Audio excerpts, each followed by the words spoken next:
Hello everyone, it is me, Booze Merry-Go-Round, once again with Hector and Saber. We're about to do a tier list before we continue the game. Are you guys ready? I was born ready. No, you weren't. Yeah, you're right. Alright then, let me just get stream up on my phone. So we thought this might be... If in case we end up crushing everybody, this was a fun way to extend stream a bit. Streamlabs is bugging out, but good news, I think I fixed the alerts. And what was the issue? I just added a second alert box, and now there's two alert boxes, and I just muted and hid the other one. So apparently, modern solutions. yeah, I just gotta break it more, and then it'll work. Apparently, it's fine, whatever. So yeah, we got our usual colorful tiers. I made it untier because I want them to be in order. And yeah, we're just gonna tier up all the boxers. Any comments so far? Nah. Well, okay. So let's get the criteria right for both ourselves and chat.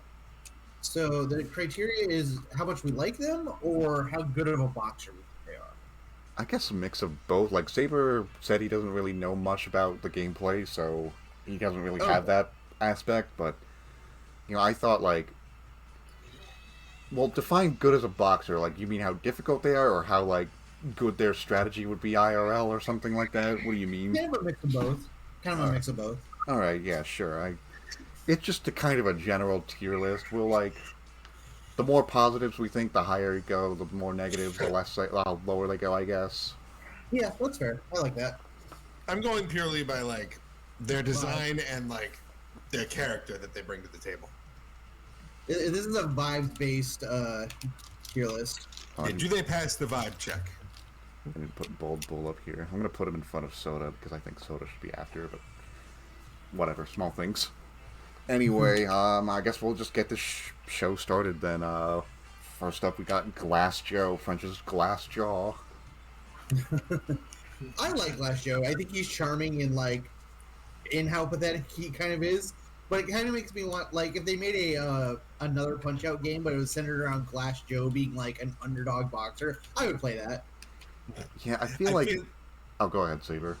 Sorry, I was gonna say I feel like Glass Joe is one of those dudes. These minor circuit dudes are the ones that really feel it. But you look at them and you feel boxing shouldn't be your job.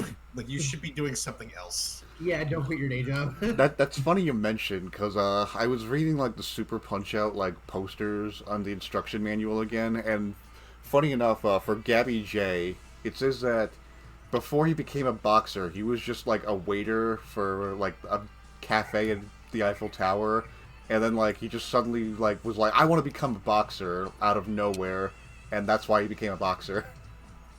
Oh, hey, don't let your dreams be memes. I like that saying. That's a good one. Yeah, I feel like something similar kind of fits for Glass Joe as well, because as we saw, hold on, I just want to make sure. He's just really French, and it's great. Yeah, I like Glass Joe. I like that he's one of the few people in the game that doesn't hold a grudge against Knack. I think because he's just lost so much, it's just oh yeah, that's another loss to me. But I want to give it a shot anyway. I got this new headgear. Yeah. I definitely agree with that. That's actually why I find him so charming, is because one of the things that I you kind of see on a lot of combat sports is that you see people get really competitive with it, and rightfully so. It is a competition, but to the point where it's I will fucking destroy this person. I hate everything about them, and it's just why you have to be angry? It's just game, it's just sport, and I feel like Mac embodies the yeah, this is a sport. We're here to compete. We are not here to fucking murder one another. Even if people want to murder each other. I feel like Mac would have a lot of respect for Glass Joe because he never gives up, even with his 199 record. Yeah. Oh, 100%. That is another thing I do like about him. Because there was this really nice image I saw one day. I don't know if I can find it again, but there was this nice image I found where Like, it's after the match between Mac and Joe, and Joe's being carried out on the stretcher, and, like, Mac walks up to him and, like, gives him a fist bump, and like, it makes Joe smile. Yeah, that's cool.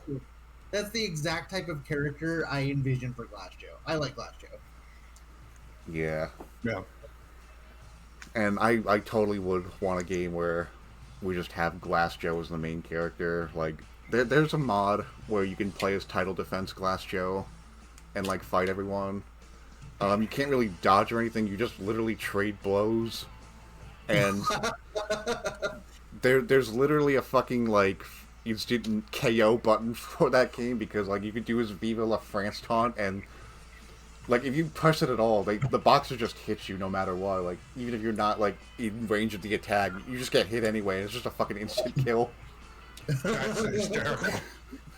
Rip. But yeah, what else do I have to say about Glass Joe? Well, going back to that whole, like, he's just here to have fun thing. I don't think that's the case with Glass Joe. With Gabby J, definitely, because after you beat the game, and he's got his 100 loss, he's like, I don't care if I'll ever win again. I'm just here to fight and have fun or whatever. But Glass Joe, like, but with Glass Joe, he's always complaining. He's like, just make it quick. I want to retire. Can I take a nap before the round starts? These boxing gloves are too tight. Please don't hit my jaw. I think Glass Joe is just having a miserable time, but... Yeah, but I don't think he's there for fun. Like, I didn't mean to imply it. I mean, like, he's there to compete, though. Like, it is competition to him. It is not, like, personal to him, is what I meant. Like, he's whereas, contractually obligated to be there. Like, compare that to, like, someone like Mr. Sandman, who, like, when he takes the loss extremely hard, and as a result is just, like, really fucking angry about everything. That's what I compare him to, because, like, Mr. Sandman takes his loss to Lil Mac really harshly, and it's like, dude, it's competition. You're going to lose sometime. Yeah. I understand that. But, like, I don't know. For Mac, it feels like, yeah, even if he doesn't want to be there, he's still there for competition. I can respect that about him. Another thing I like about Glass Joe is that when he knocks you down, he'll do a little chuckle, but he gets right back to his fighter stance. He doesn't gloat when he knocks you down, unlike so many of the other boxers. He has very good sportsmanship.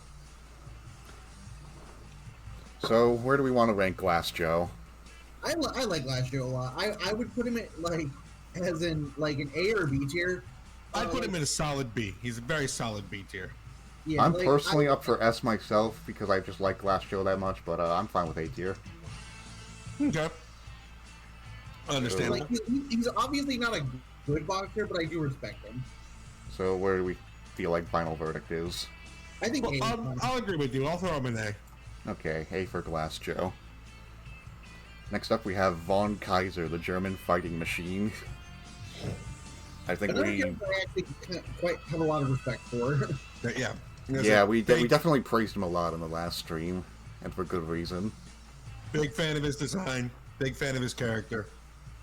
But cannot help but feel for this poor guy. Yeah. I feel like we kind of just said everything we wanted to, because we talked about this guy for a while in the last stream. Yeah. And we would basically just be repeating ourselves, so I guess we can just go straight to the ranking. Yeah. He's another A for me. Like, I think he's just another, like, charming character. It's, like, I have a lot of respect for the military, even if I would never join it myself. Yeah. So, like, someone who did do that. I accidentally lowered my volume. I didn't hear what you said. I said, I have a lot of respect for people who are in the military, even if I would never join myself. Mm-hmm. I still respect people who take that and who decide to do that. Like, I have a lot of respect for them. Yeah. Same. So, I would say he's lowest would be A rank. He could be S tier, I would say, by design. I could agree with S tier. Yeah, I'm fine with that. We're putting Kaiser on S tier? Okay. Disco Kid. Another person who I see seems like boxing is his like secondary profession. He seems more interested in something else. Yeah, dancing. Yeah, the word would not come to my head in time, but yes, dancing. I don't really have a lot to say about Disco Kid. Like, the most I can Same. really say is, like, oh, he might be Kid Quick from the arcade game. That's kind of interesting. Yeah, it's weird because I feel like a lot of the early competitors have a lot of character, and I feel like he's like the odd man out. Yeah. And, He's very full of himself, is what he seems to be. Like he thinks he's hot shit, but he's down here in the minor league circuit. He's nothing as beating a up boxer. Glass Joe and a man suffering from severe PTSD, and he thinks he's a big shot with his 4-12 record. Exactly what it is. So like him, nah. And then, like, he has the fucking goal to come to the world circuit, be like, I have a 3-step program for you, Mac. I punch you, you fall down, I win. And then just instant knockout. I think that's just funny trash talk. Oh, and, like, the funniest thing about that is, like, this fucking derpy-ass smile after he says that. Like, he thinks it was, oh, yeah, I just said some hot shit there. But, and, like, the sad thing is, I feel like they gave him, like, the disco aspect to give him more personality, because what personality can you really come up with for a name like Kid Quick? Oh, he's, like, quick, I guess? Like, okay, so is Piston Honda. That's not all Piston Hondas is he, though? Yeah. So I feel like they just kind of, like, stole Bob Charlie from Super Punch-Out's personality and then made him, like, more aggressive, I guess. Yeah, no, like I honestly am struggling to come up with things to think about this guy, which is crazy because I feel like all the characters in Punch Out Lee have a lot of character to them. Disco Kid is like the one that I just like. I'm like, okay, he's there. Yeah, and the sad thing is, like, Disco Kid was used for a lot of advertising, being like, oh, he's one of the new boxers in this game. Like, we got 12 old school boxers, and we got 4 new ones like Disco Kid, and that's even debatable because he might not even be. He might not even be new, and if he is, like, he's not really anything compared to the old boxers, and the only other new boxer, quote unquote, is literally fucking Donkey Kong, the guy who, like, got Nintendo's whole shtick started, which is a pretty fucking high bar to compare to. I was gonna ask who are the new boxers in this, but if it's just Disco Kid and fucking Donkey Kong, like, okay. Yeah, literally. So, where are we putting Disco Kid? I think he's like a D or an E. Yeah, D or E. I never know where to put like low tiers. Like, if it's a tiebreaker like that, like D or E. Go to E. We'll go to E then. Okay, we'll just go if to E. If we're saying or E, we're just gonna put him in E. We can put him in D for Disco. Alright, D for Disco Kid. Disco tier. Yeah, I like that. The Disco Kid tier. Okay, next we got King Hippo. Okay. I kind of love him in, like, he's so over the top and, like, such a wild character. I'm gonna be honest, I don't really care for King Hippo. I'm, like, mixed on King Hippo, because, like, he is, like, over the top and cartoony, but he's also just, like, what is he compared to the other guys, really? Like, he's just a living hippo man. Like that's what it is like, he doesn't, like, everyone else feels like a human, a caricature, but a human. He, like, I'm just like, this is not a man, this is just like some thing. And he's also, like, one of the only characters from a fictional country. Like, Hippo Island is not...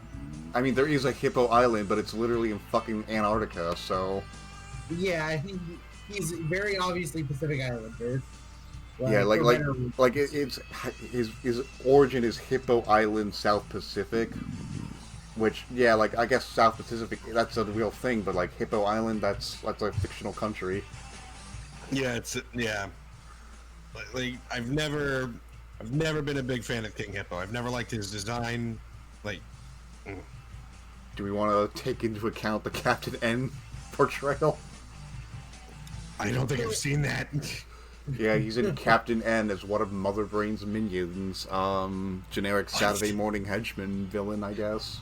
What the fuck? Okay, that's so weird. Funny. That's so funny. Like, the most I can really say about fucking King Hippo is that commercial where he's like, has a Blender endorsement, and he's just like talking about like, I made a lot of money as a boxer, and I put every cent of it into that goddamn blender. Yeah, that is the best part about his character, is the commercial where he's portraying. And then that guy with the car just goes up, just drives by, he's like, hey Hippo, your blenders suck! And he just looks sad about it. And he goes and gets his crown back from the pawn shop. He's like, yeah, I'm gonna fight Mac now. Like you see, that I enjoyed greatly. The King Hippo in the game, I don't care for at all. And I mean, he does talk in Mike Tyson's Punch-Out. He's just like, oh, I have a weakness, but I won't say what it is. It's like, how do you like my trunks? They're XXXXL. It's like, that's okay, sure. That's a character, I guess. And now all he does is just make grunting noises, so... Yeah. I don't feel like he's like the worst boxer ever, but... I don't really have like he's very mid to me. Yeah, to me, he's actually, I would put him under Disco Kid personally. Under Disco Kid, really? I would put him under Disco Kid. I don't like him. Disco Kid, I can at least say, has like that arrogance going for him to give him something. King Hippo is just like, doesn't seem real. That's what makes him funny, though. That's what makes me like him. Man, I understand you guys. I'm just saying, yeah. I would argue for C. I would not argue for below Disco Kid. Okay, here's what we'll do then. We'll put Disco in E, and then we'll put Hippo in D. That's okay. Fine. Sure. Alright, Piston Honda. Moving on to the major circuit. Awesome. Yeah, Piston Honda is fantastic. Like, probably one of my favorite boxers. Love like we talked about it in the when we were watching him play, like the bow. He's bowing, but he's also staring you in the face. But it's during a match, and he's doing all this stuff, and his little Mac being dishonorable for punching him while he bows, and like all the questions around it, like what's really going on there. How does he only have one loss and is at the bottom of the major circuit? Is he holding himself back? I think he's really cool. He's just it's I think part of the reason I love him so much is because of his transformation from the old NES version to this version. Is like he's like a complete blow up. Because like holy shit, his original appearance was something else. Kamikaze, Japan #1, like fucking Christ. Nipponichi Sushi Kamikaze, Fukushima. Like holy shit. What, like they made him a lot better. He's so cool now. Like he's an easy S tier for me. I think he's just a great character. Yeah, I mean, like, it's a stereotypical, like, honorable Japanese guy, but I think it works for him. Yeah, I mean, I'm gonna say it flat out. Like we talked a lot about him, how much we liked him in the during the stream. We're talking about it here. I'd say he's S tier. Also, another thing I found a little interesting. I did actually like look into like every character's like height and weight and like compared to them. Besides like the big four guys like Bald Bull, Soda Pop, Macho Man, Sandman, he is actually the fifth biggest person. 6'2", and he weighs 175 pounds. Oh, good shit. Oh wow. So yeah, he's ranked. He's the 7th heaviest character in the game, 174 pounds. He's actually lighter than Disco Kid, believe it or not. Wow. Yeah, Disco Kid is 6'3" and 210 pounds, but I think Piston Hollow is just barely missing the cruiserweight limit. Like, if he was 1 pound higher, he would be in a cruiserweight, which is, I think, a weight class right above heavyweight. Oh, wow. Yeah, he's considered a light heavyweight. Just to put it into... Von Kaiser would be a welterweight, Glass Joe would be a flyweight, and Disco Kid would be heavyweight. Yeah, Piston Honda is a light heavyweight. If he was 1 pound higher, he would go into the cruiserweight class. So, where are we putting Piston Honda? Easy S. Yes. S tier. Above or below Kaiser? I like Above. Above? Okay. Above. Alright, now we got on to Bear Hugger. I know he's the only one I used for title defense, but I thought the choke and the squirrel looked nice, so... Fuck it. I do like Bear Hugger, but he's less so. Like, he's like an A tier for me. Like, yeah. I do like the Mole Santa headcanon we had for him. That does sound exactly like something he would do. He's very charming personality. Seems like a real decent dude. Like, one of the first guys, like him and Piston Honda, when you get into the major circuit, like, it becomes clear, like, oh, no. These guys, they have other activities, but boxing is their main profession, unlike, like, the lower tier guys. So, yeah, I feel like Von Kaiser made a life out of, like, combat, but, like, again, PTSD. Yeah, exactly. And, I think it's funny that, like, before this game put him in the major circuit, like, again, he was, like, the first opponent in Super Punch-Out on arcade, and then in the SNES game, he was the second opponent in the minor circuit. So it's just kind of weird he got, like, this big glow-up promotion, and instead of a hillbilly, he's, like, this lumberjack. But, I mean, considering his change of profession to a lumberjack, like, I think it's pretty understandable. Like, he goes up a tier in terms of, like, where you fight him, because he's a big guy. Like, yeah, it's just, like, it's funny, because I didn't change his record at all, so, like, his record is still, like, 17-12. It's worse than Von Kaiser's. Really? Yeah. Von Kaiser's is 23-10, I think. No, Von Kaiser actually has a decent record. Yeah. It's the PTSD. It's straight up the PTSD.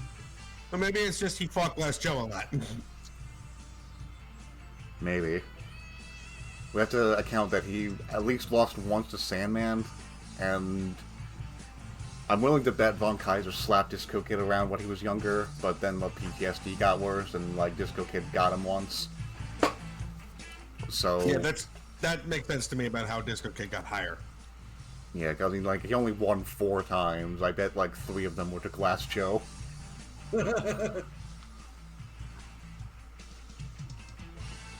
Yeah, like, it's between Bear Hugger and Piston Honda that I always say is like, oh, this guy, one of these two are my favorites for the major circuit. I kind of go back and forth with it sometimes, but, yeah, that's fair. But you guys say A tier? Yeah, I'd say A. Yeah, above or below Glass Joe? I think that's a hard argument to make. I'll defer to you on that one. I could take it or leave it. Below. Below? What's your reasoning? He's Canadian and I don't like him. No. I don't have a reason. That was the coin flip. Yeah, I guess that's better than what I was saying, because I don't really care where he's put. Okay, now we get to India's Great Tiger, who, funny enough, in his first appearance in Super Punch-Out on the arcade, was actually the second last opponent. And now he's just always, like, #1 major circuit, so that's kind of funny. I mean, he feels like he should be that high. Like... But, like what it feels like to me is... he seems like a pretty good boxer. Yeah. And, like, I remember we were talking about, like, oh, he's 5'11" and only weighs 132 pounds, and I'm like, wait a minute, when I was a freshman in high school, I was 5'11" and only weighed 130 pounds?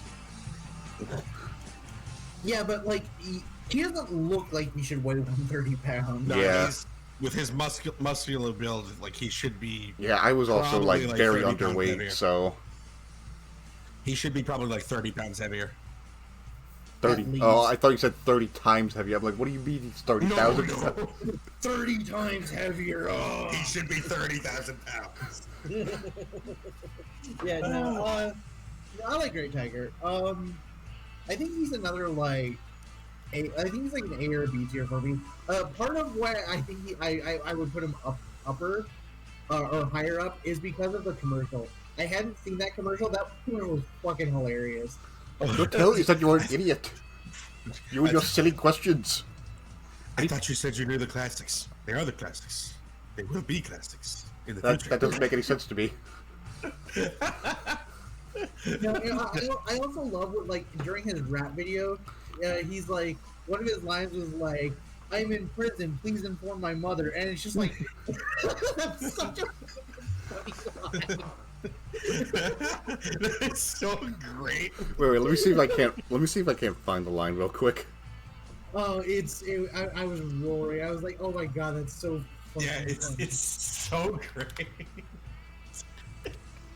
no, yeah. Hang on. I loved what they did to all the boxers. Like, I freaking loved in Piston Honda's. Okay. The commercial. line is, "Send word to my mother. I am in jail."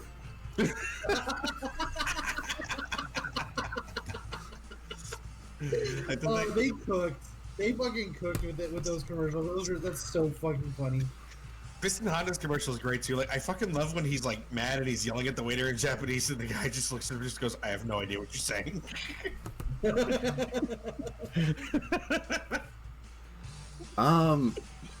This might be a hot take, but I don't really have a lot to say about Great Tiger. He's just kind of there for me. To But me, like he those feels like- commercials like really highlight him though. To me, like, he feels like with the way you fight him in the ring, like he's the major circuit champion because of the tricks he uses, and they just don't fly in the next tier. So like, He's not even the that's the reason why champion though. What? He's not even the champion. He's number one.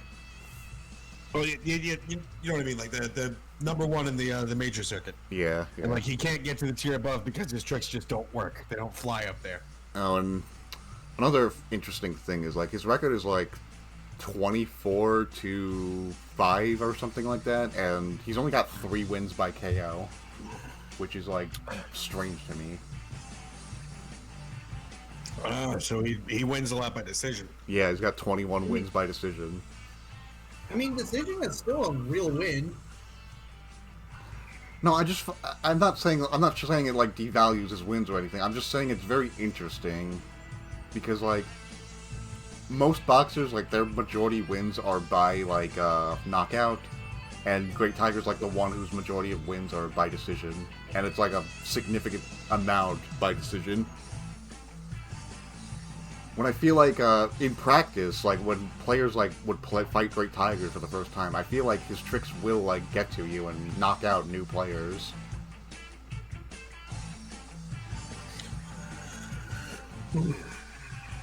Okay, yeah, I can see that. Yeah, that's fair. So, where do you guys want to rank Great Tiger? I could put him in B. Yeah, I was gonna say solid B. You here? I can agree with that. Don Flamenco, Don Flamingo. the major This circuit guy's champion such a in this humble guy. I game. love him. This guy is so extra. he really is. He is so extra, and it's so fun. He's also a big fan of Mario because in like Mike Tyson's Punch Out, he'll be like, "Hey, referee Mario, I love your hair." That's so funny. I also love that, like, how extremely personal he takes his loss to Mac. Yeah, no, well, like I kind of deride Mr. Sandman for his loss because he takes it so harshly. But like, I feel like I don't feel the same way about Don Flamenco because Don Flamenco takes it so harshly that he like reinvents his character to retake the win, and there's something just so extra and funny about that. I find it funny that both Sandman and Don Flamenco, like the world and major circuit champions, just go goth for their title defense fights. Oh yeah. like Don Flamenco's is like so extra about it that it's charming. I don't know, like fucking like maybe it's the maybe it's because of the pre-fight like stills. Cutscene.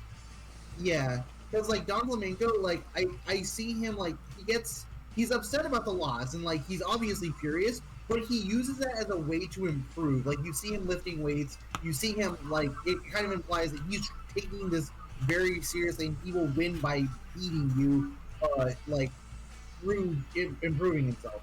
Whereas like Mr. Sandman just gets fucking furious and angry and destroys things.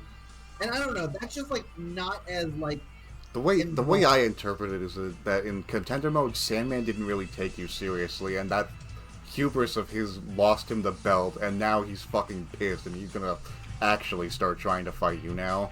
But he's so blinded by rage that, like, even though he says he's gonna take it seriously, he's so blinded by rage that he's not fighting at his max potential. Yeah, because like it for Sandman, it feels like it's a case of like I shouldn't have lost. Like he's just a kid. I shouldn't have. Like he's beneath me. Like kind of like that idea of it. Mm-hmm. Whereas like Don Flamenco, yeah, he loses and he's like, I will not lose again. I will be better. Like I don't know. Like that difference makes me like Don Flamenco way more for how he treats losing versus how Sandman treats losing. Yeah. I don't really have a lot to say about Don Flamenco, actually. Like, I don't dislike him. I don't think he's, like, just kind of there for me like Great Tiger is, but, like, I don't know. Maybe it's because, like, I always kill him with the Infinite before I get a chance to really see his personality. Yeah, that would probably do something about it. That would probably affect your opinion. I do love that he does have that, like, trick. Yeah, and it's like kind of a reference to Mike Tyson's Punch-Out, where if you just alternate your jabs when he's stunned, like, you will infinite him. And if you do it properly, you can beat him in under 15 seconds. Wow. That's insane. That's so insane. You know, like, maybe this is just additional headcanon, but I feel like if I lost that way, and then seeing his pre-fight cutscene, in the title defense, where he's like, I will not lose again, he improves himself. I will not get infinited again, and then Max like, oh, I'm gonna infinite you again. Little Max, that meme when he sees this guy, is just like, I'm about to ruin this man's whole career. It's like, oh wow, you improved your flaw there, but what if I add a second jab? Don's like, oh shit. I did not think this far ahead.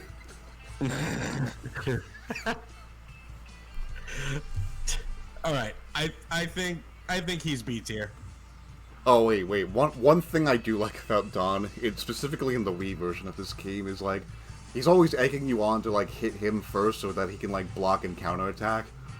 And like I find it so hilarious that when you throw the Star Punch, he like does this pose like no wait, not like that.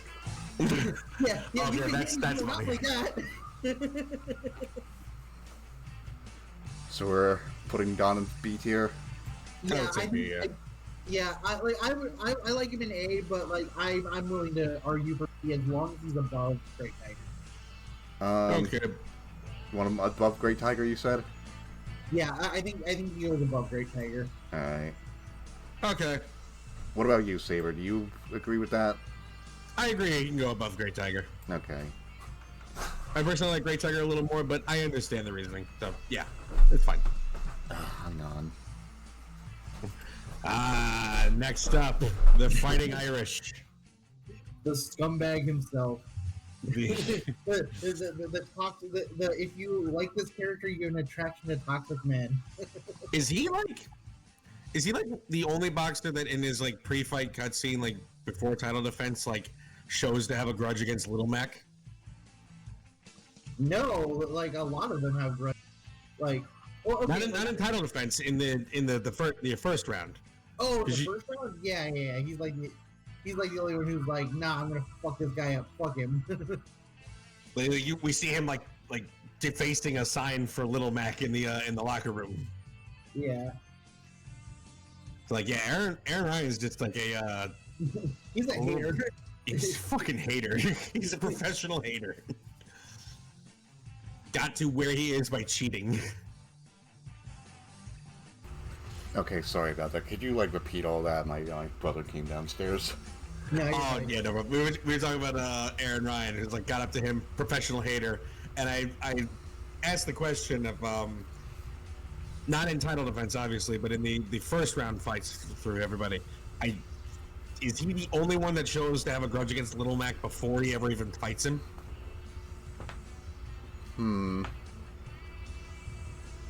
like, I guess you could maybe argue Don, because he kind of, like, constantly taunts Max throughout the whole fight, and, like, if you lose to Don, he, like, kind of...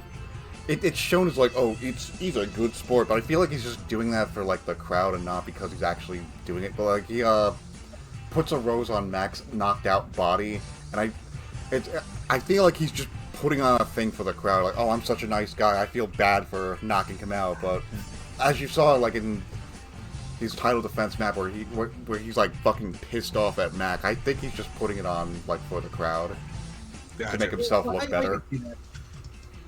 I mean, like what I was implying is, like, the pre-fight cutscene, he's, like, the only one seen, like, doing it, like, he defaces Little Max, like, poster. Yeah. So it's like showing, like, even before the match even starts, he's just like, yo, fuck this guy. Maybe like, Disco Kid, because, like, I don't know, because I always knock him out in round 1, so maybe Disco Kid does in his in-around missions, like, he might, like, talk shit about him, but, like, other than that, like, example with Don and Aaron, like, I don't think anybody, like, has a grudge against him. But I don't even think it's Aaron Ryan having a grudge against Max specifically. I think it's just Aaron Ryan just being Aaron Ryan and, like, fucking making everyone look bad. Yeah, that is also true. Aaron Ryan is a professional hater. Yeah. Got to where he is by cheating and just, like, will do anything to win. But I also like that comic is just like, oh yeah, he's trying to stuff his gloves with horseshoes, but, like, he had to actually train so that he could lift the horseshoes in the first place. Yeah, that was funny. That's so funny. He also just looks like a fucking psychopath. He does. I don't know why they, like, changed his personality so much from the Super Nintendo version, because in the Super Nintendo version, he's just, like, this scrappy, fight-loving guy, and he's just, like, because, his background information in the Super Nintendo game was that, like, his mother named him Aaron Ryan, his name was spelled, like, as it is, like, that's not a show name, that's, like, his actual name, and, like, kids made fun of him because, like, that's not how you spell Aaron, and they made fun of his mother for it. And he didn't take that very well, so he beat them up. And, like, he's been in so many fights that his whole gimmick of, like, he doesn't really get phased by normal punches, but, like, super punches, like the gimmick of Super Punch-Out, that is actually able to hurt him, and you gotta, like, abuse that. Ah, okay. I like that. Yeah, but it's kind of weird that they changed him completely. So, like, he's a scrappy, fight-loving man, and he's just been in so many fights that normal punches don't hurt him, and then, like, Punch-Out Week comes out and is just like, oh, he's a wife-beating drunk now. Oh, yeah, and a complete and total cheater. He's fucking, like that fucking GIF I sent on Twitter when I announced the first stream, where he just, like, looks at the camera menacingly after shoving the fucking referee. Yeah. Like, let me see if I can,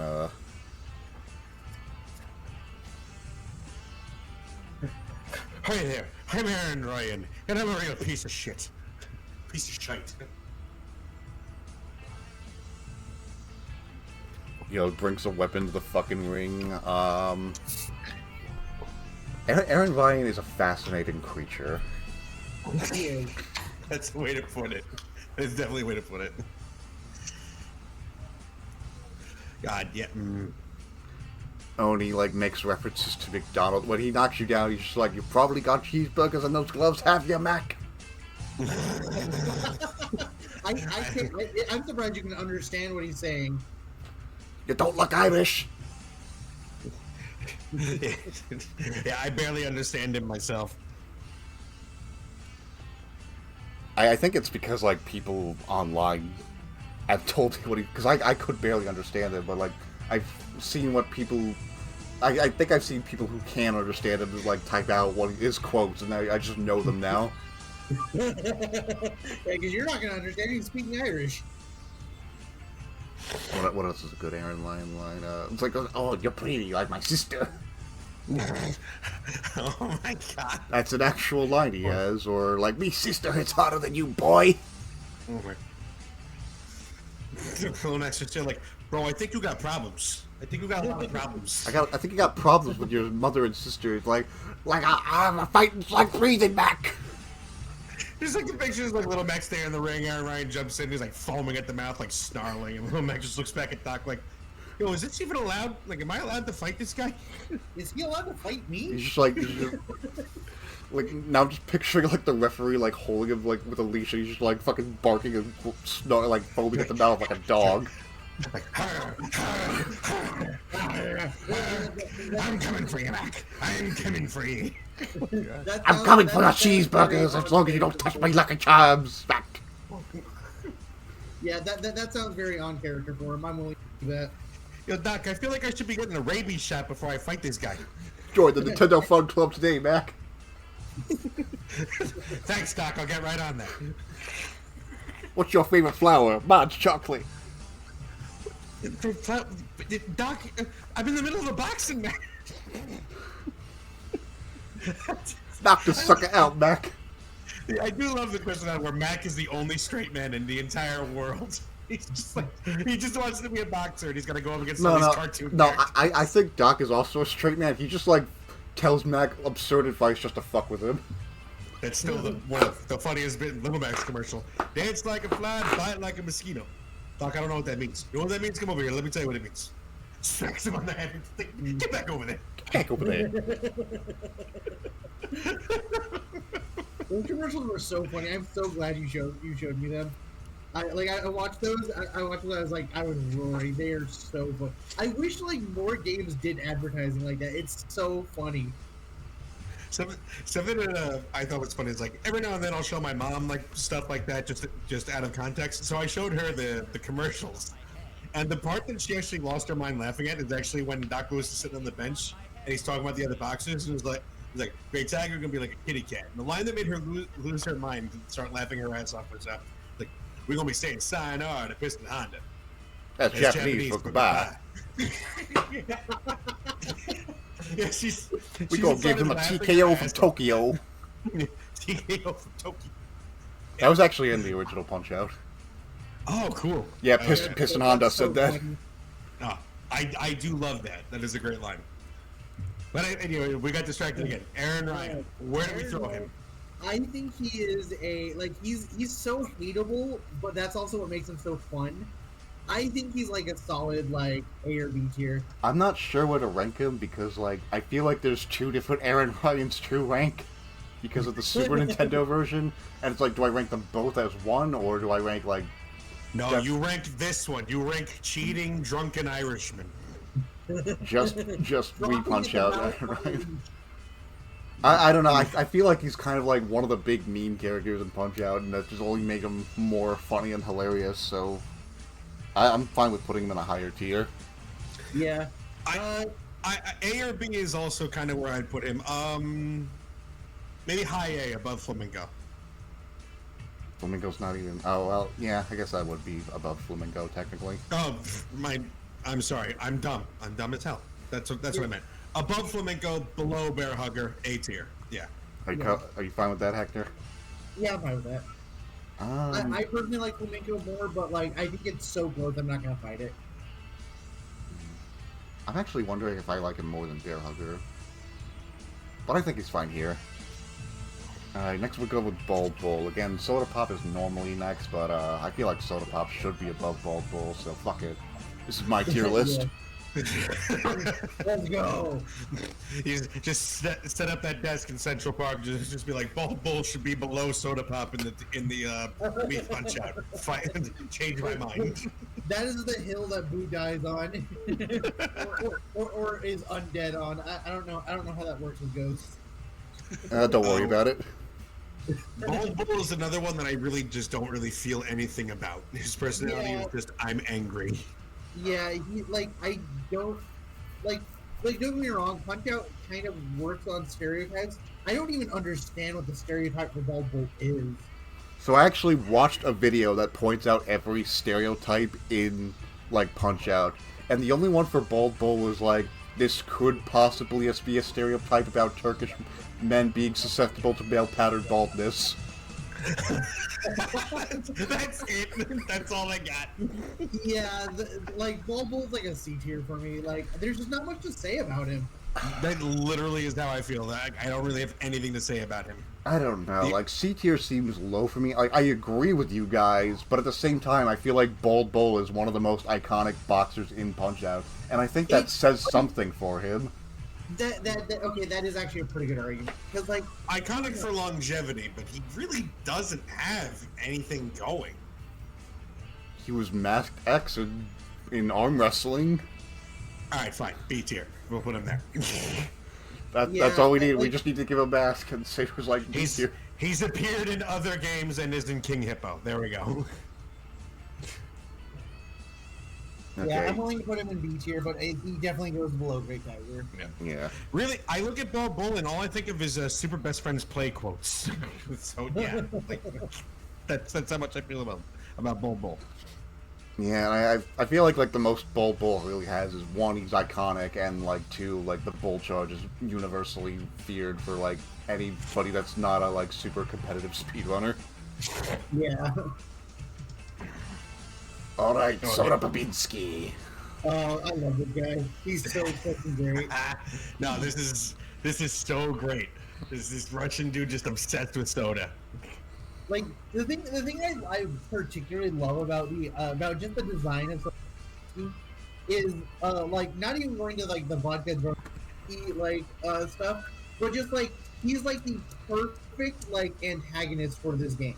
Like he is a Russian boxer. Like obviously we're doing a parody of Rocky, but like it's so effective. It's so effective and it's so good. I also just like love how fucking crazy like powerful they make him. He's fucking pulling like a chariot with his teeth or whatever. Like yeah, he pulls a fucking whole ass truck with his teeth. Yeah, he's fighting the Russian winter, which if you like if you do not know, the Russian winter is fucking nuclear winter. Like holy shit. Yeah, it's extremely cold.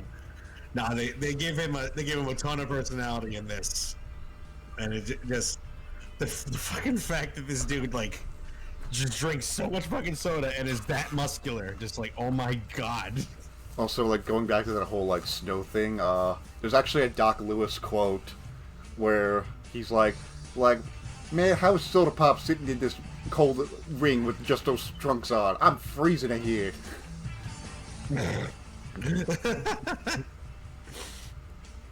God, oh, I'm not even talking about Doc Lewis. I was going to talk about Doc Lewis, but no. Yeah, Soda Pop to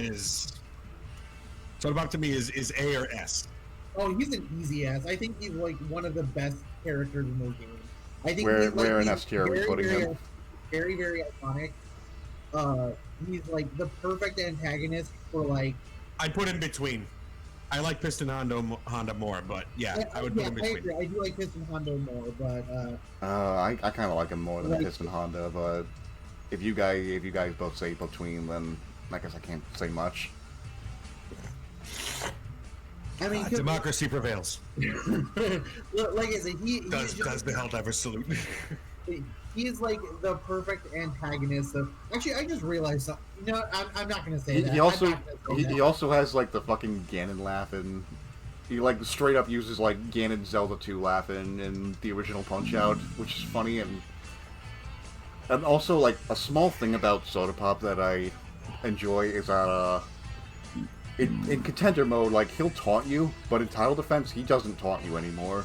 He's taking the fight seriously. He fucking learned, like, taunting leads to bad things. Yeah, that's good. I like that. It's just like, oh no, you're a real threat. Like I gotta knuckle down and take you fucking seriously. Yeah. Just the fact that he's fucking doping with soda of all things. Yeah. Oh my god. The fact that they let that happen. Like, come on. It's oh my god. I don't want to say it. Yeah, no, I'm not gonna say it. Just type it in the Discord and let me see it. Sure. Oh, he's typing bad things. Were you putting it in DMs or mod chat? Mod chat. Okay. Yeah, mod chat, so I can also read it and then judge you for it.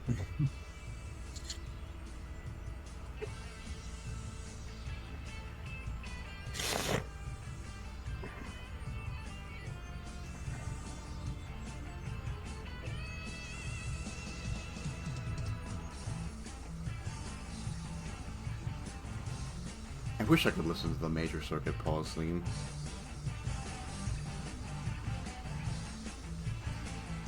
Wow. that is yeah, that's pretty good. yeah. I'm not saying that on stream. Yeah, no, I don't blame you. I don't think Twitch would have a fit if you did, but better safe than sorry. Yeah.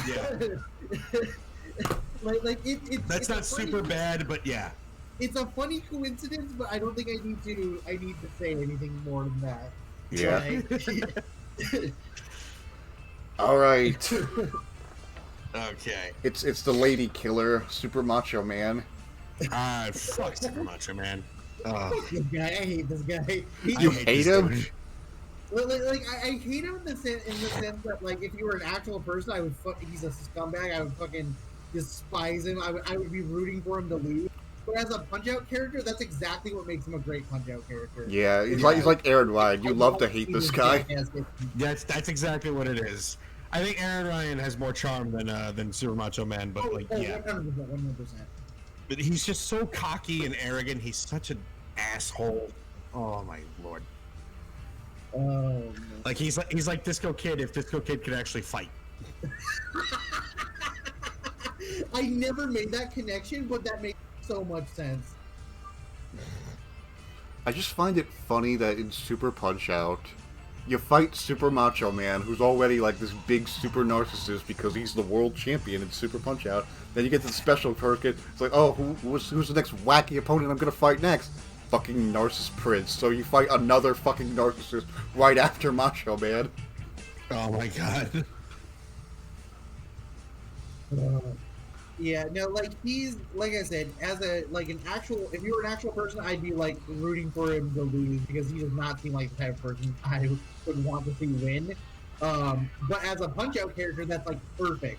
That makes him like the perfect Punch-Out antagonist. He reminds me of the preppies from the game Bully, who's just like, or just like so obnoxiously like rich scumbags that it's funny. Like I would hate these people in real life, but like because it's a video game and I'm beating these people up, it's kind of funny now. It's like, oh, these sunglasses? You can't afford these sunglasses. Hey, get your hands off the ropes. That's 100% what I'm saying. I agree with that 1,000%. No. And like after he loses his glory, he's just like fucking taking selfies in the corner. Jeez. Okay. Or when like he's cheering, or he's like flexing for people booing at him in Title Defense, and a tomato lands on his nipples. He just looks at it, and just like, flexes harder, then it falls off. Jeez. He's also spawned the biggest meme in like the whole Punch-Out community. Oh, what's that? Release the bogus. Or release the dude. Oh my god! I don't know. That sounds like so ridiculous. He has a punch where he says release the beast, but if you dodge, he says release the bogus or release the dude. Oh, okay. So funny. That's so it's kind of a big meme in Punch-Out speedruns that like he's like, oh, it's like a, oh, Macho Man didn't release the bogus, runs over guys. It's like it's not a legitimate run unless Macho Man says release the bogus. Oh, that's great. Oh man. It's like running. Yeah, it's like oh, it's pretty good PB. Unfortunately, Macho Man didn't release the bogus, so it's not. It doesn't count. Nice argument. Unfortunately, Macho Man didn't release the bogus, therefore I've won. Sir, I'm afraid to inform you, Sir Macho Man did not release the bogus. Imagine like uploading a fucking speedrun of Punch-Out Weird. It's like your run has been rejected because Super Macho Man did not release the bogus. But I got facts on the world record. He did not release the bogus. Therefore, has been rejected. Oh, I also have this like fucking image I'm gonna send in mod chat that I found the other day. Okay. Hang on, I gotta find it. Okay, here it is. Let me see this. I need to zoom out to see this one. Hold on. Nice argument. I disagree. I like Little Max. Nice argument. Unfortunately, your mom. Great Tiger just doxes you. I feel like I disagree is too what's the word I'm looking for? Calm. That's about what I'm going with. What's what? It feels too low key for for Mr. Sandman. Well, I think the angle they're going for is like Sandman is the most realistic like boxer in the game, and I feel like that's the most realistic response people would make on the internet. Unfortunately, I disagree. The little bald bull throwing that one out there. Yeah. Types out an entire essay. Yeah. You know what? Fucking Bear Hugger telling me to touch grass is 100% true. Heki Kagero saying, I have 70 alternative accounts. His argument. Unfortunately, I have 70 alternate accounts. And oh my god, Aaron Ryan being like, I'm inside your walls. So with that fucking face. That is so accurate. That is so fucking accurate. Also, Macho Man just going, I fucked your mom last night. He would say that. I just like, nice argument. Unfortunately, I fucked your mom last night. And Little Max is just the far simpler. Nice argument. Unfortunately, your mom. Little Max a kid from Brooklyn. He loves his mama. He's an Italian American. He loves his mama. That's the biggest insult. Unfortunately, your ma. Unfortunately, your mother.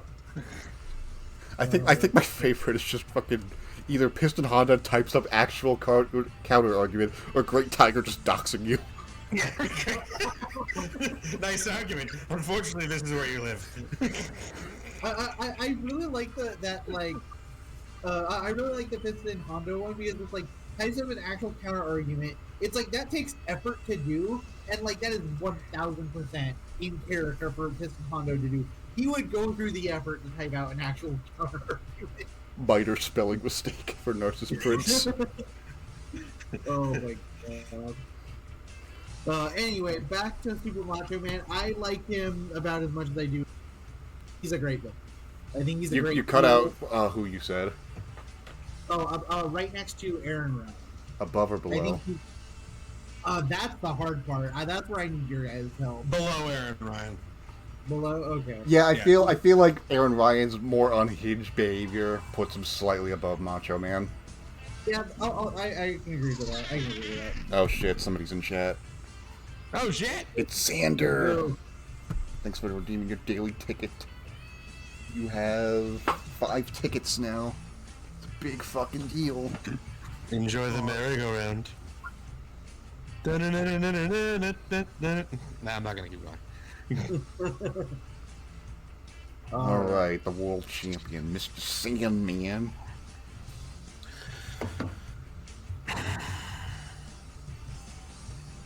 So who wants this is copyright-free Mike Tyson. Yeah, I was about to say it. I was about to say, like, I'm just gonna say it. This is, like, not Mike Tyson. Like, yeah. This is like everyone else you can at least say has like personality going for them. Mr. Sandman kind of like doesn't beyond being like a stereotypical like champ.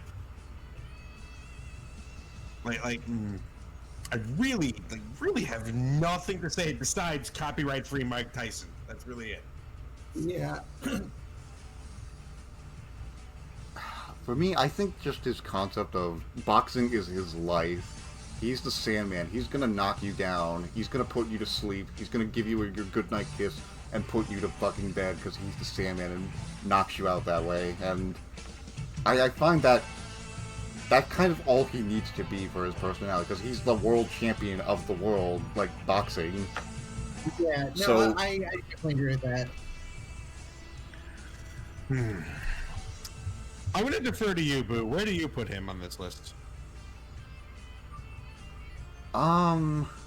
Before I answer that, I also want to mention Sandman has the same voice actor as Doc Lewis. Really? I didn't know that. Yeah.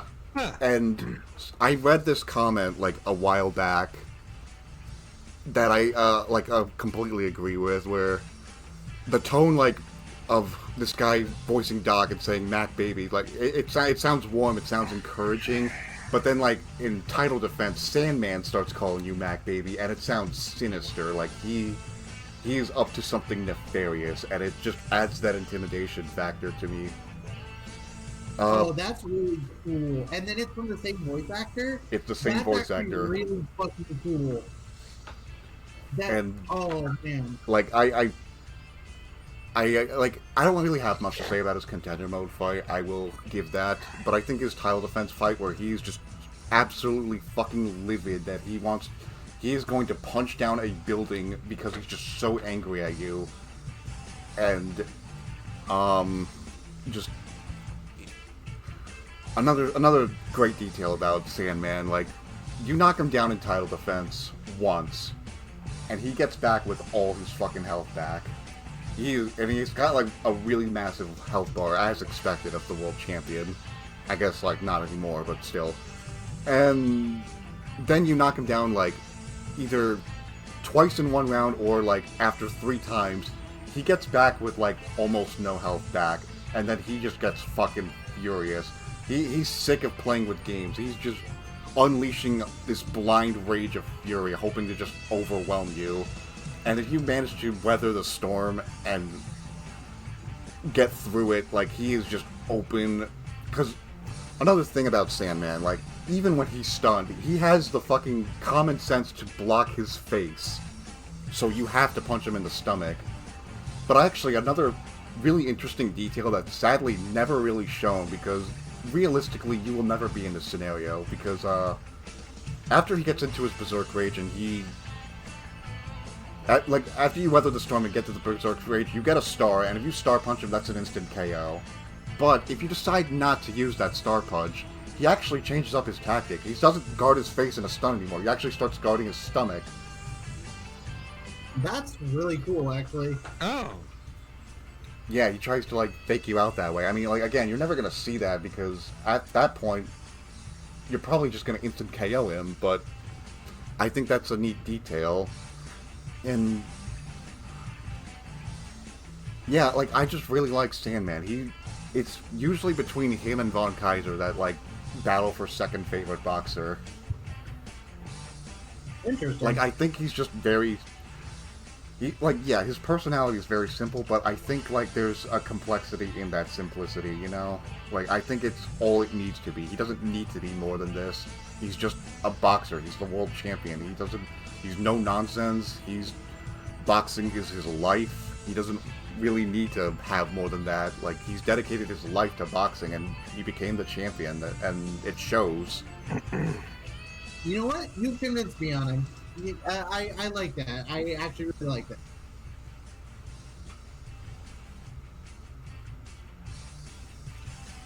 I'm assuming Savior's just collecting his thoughts here. I'm in agreement. Like I said, I didn't have like a lot of feelings for him, but yeah, hearing all that, yeah, I can agree with all that. Okay, cool. So where are we putting Sandman?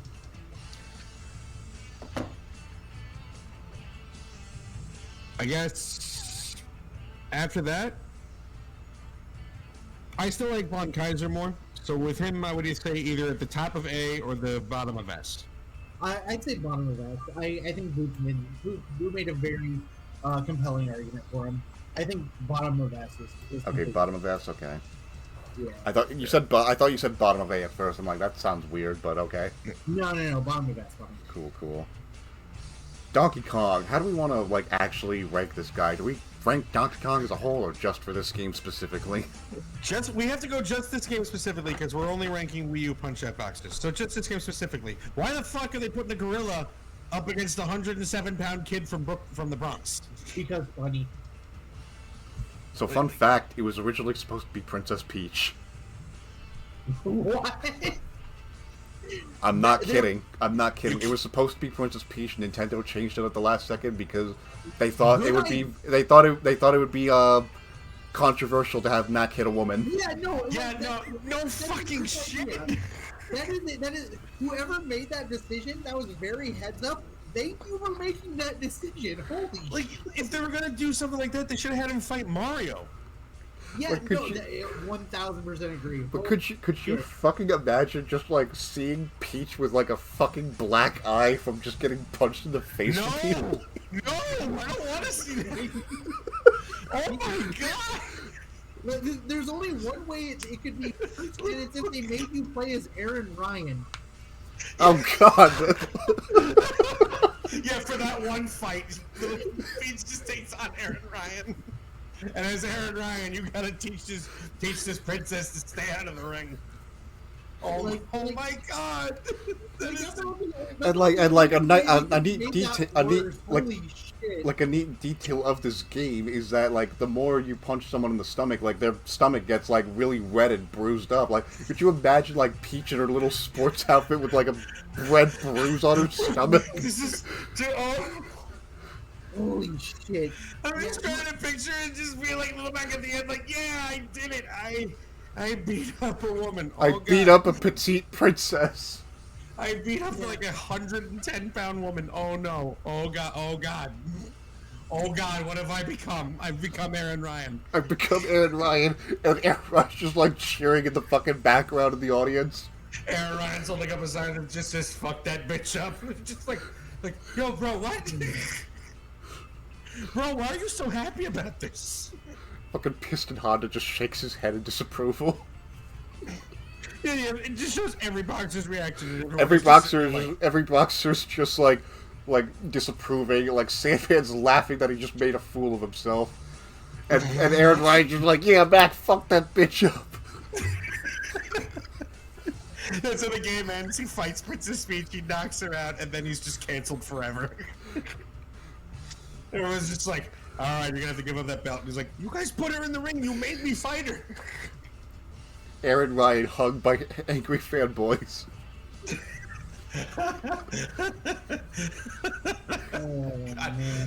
We're getting unhinged now. Yeah, that's insanity. That is fucking insanity. Yeah. Or like this is something Nintendo planned to do, and we're talking about it. So. Yeah. Okay. Donkey Kong is a fighter. So like. Wait. Hold on. Before we get into Donkey Kong, let's like read what Xander said. First, congrats Xander on first. Watch the video where they talk about how unlikely it is for a new Punch-Out game coming out. Same reason why F-Zero never got a new game. Nintendo doesn't know what else to do with the franchise to make it new and exciting. I can't use a weapon from title defense, and if I play Ram Riding, I will be disappointed. I don't know if I agree with that thing about Punch-Out not being able to make it exciting, because, I mean, there's only like 3 games on consoles, and the only other 2 games are arcade cabinets. I think you can, and you know, it's been 15 years since the last one. I don't think we really need anything new to make, or like innovative to make Punch-Out new. It's a very simple game at its core mechanic. It's like it's like Star Fox. You don't really need to change up everything. Yeah, like that's therein lies the problem. Like, because you don't really need to change up anything, Nintendo is like, doesn't like going into games without changing up something. They want to innovate like every time they come up with something new. Yeah. Have some new gimmick. Yeah, for better or worse. And yeah, for better or for worse. Yeah, like Kid Icarus. Like that was a platformer, and then it becomes an on-rail shooter and like on-rail shooter and like a 3D shooter, third-person shooter. And it's like, how do you go from that to that? And they haven't made a new Kid Icarus game, so I'm not even really sure the innovation angle is really convincing me, because we haven't gotten a new Kid Icarus since 2013 or 2011 maybe. I don't fucking know. But point is, it's been almost as long as we haven't had a new Kid Icarus, and they changed the formula there pretty drastically. Yeah, I want them like again. Sometimes it works, sometimes it doesn't. Xander, I'm gonna have to ask you, please don't send things in the Discord while streaming. I don't want to get Discord notifications in the middle of stream. Oh my god. Alright. Anyway, back to Donkey Kong. He's got a lot of personality in the fight itself, I will say that. Yeah. I have seen the fight like on YouTube because I watched a video of a dude doing the whole thing without blocking or dodging. And You're yeah, good, Donkey Kong, Xander. I'll watch it later. Donkey Kong has a ton of personality in the actual fight, which is a big plus. They really like they made him like interesting in the fight. So it's like even if you've never played a Donkey Kong game before, like they made him an interesting character. I feel. If you've ever played a Donkey Kong game before and you have no clue who he is, and suddenly a gorilla gets landed in the ring, you're probably going like, "What the fuck? Why am I fighting a giant fucking gorilla?" And it's like, okay, well, here is why, and here is. Yeah, I agree. They do a very good job of characterizing him. I wish he got the pre-fight cutscenes that all the other fighters get. Oh, sorry. I like how his record is officially 0-0-0 KO. Oh, that's cool. I like that.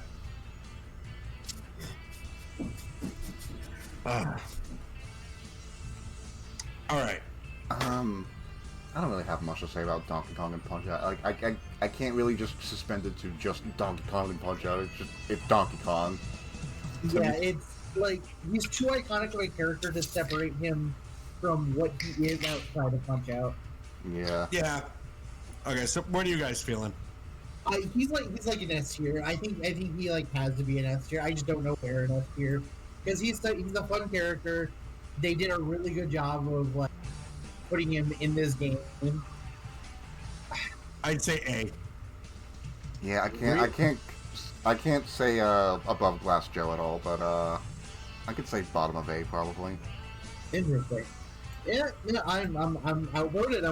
I accept that. Because I mean, like how I'm trying to like determine this is like I'm not picturing it as Donkey Kong. I'm picturing it as like an original character who's just like constantly taunting you, and like spending half the fight taunting you instead of actually attacking you and just stalling the fight out. It's like it's like Don Flamenco, but like a gorilla now, and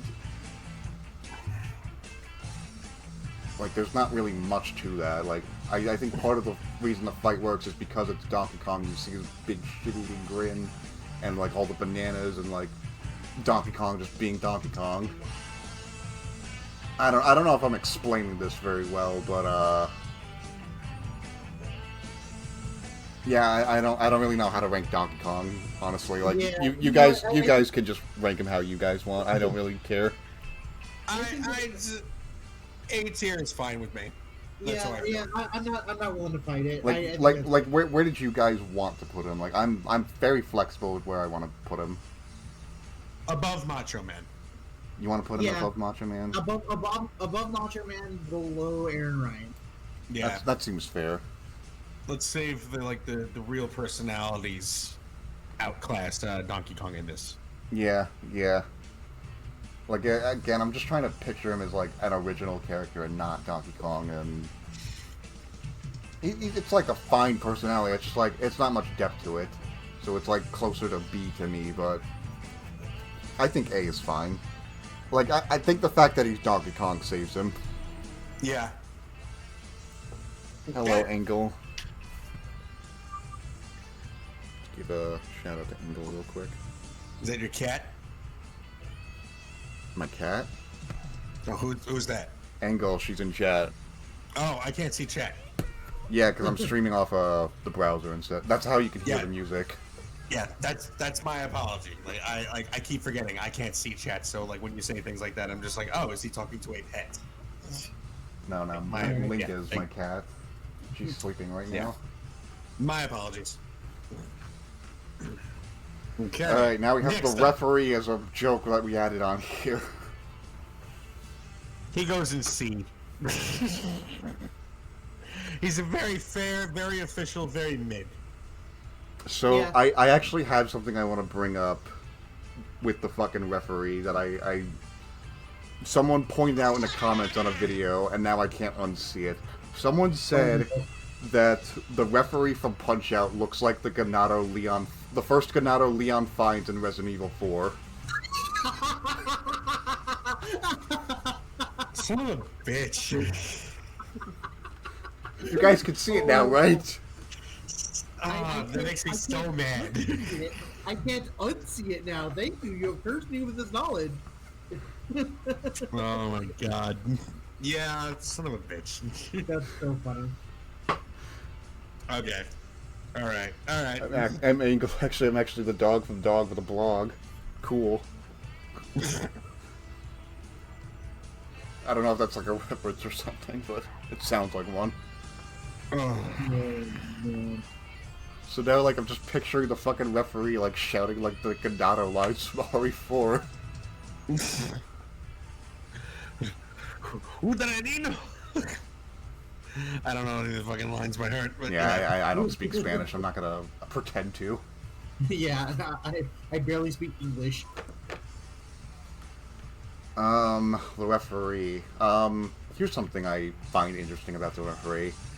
When, like, the opponents are, like, looking like they're about to get up, but they don't actually get up, the referee stops fucking counting, but he doesn't do that for Mac. Oh my gosh. So, like, is the referee, like, biased? Maybe. Also, this referee works for both the minor circuit, the major circuit, and the world circuit. It's the same fucking dude every time. There's only one boxing arena. Yeah, maybe they're just...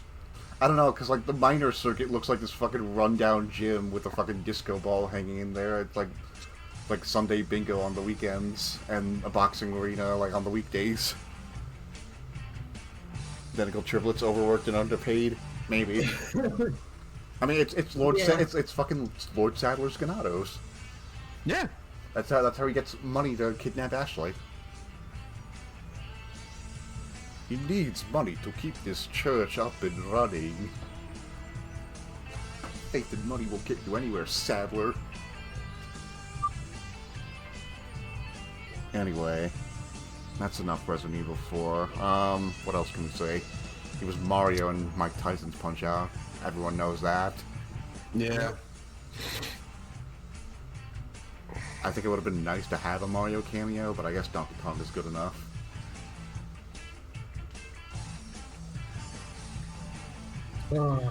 Any more comments on the fucking referee?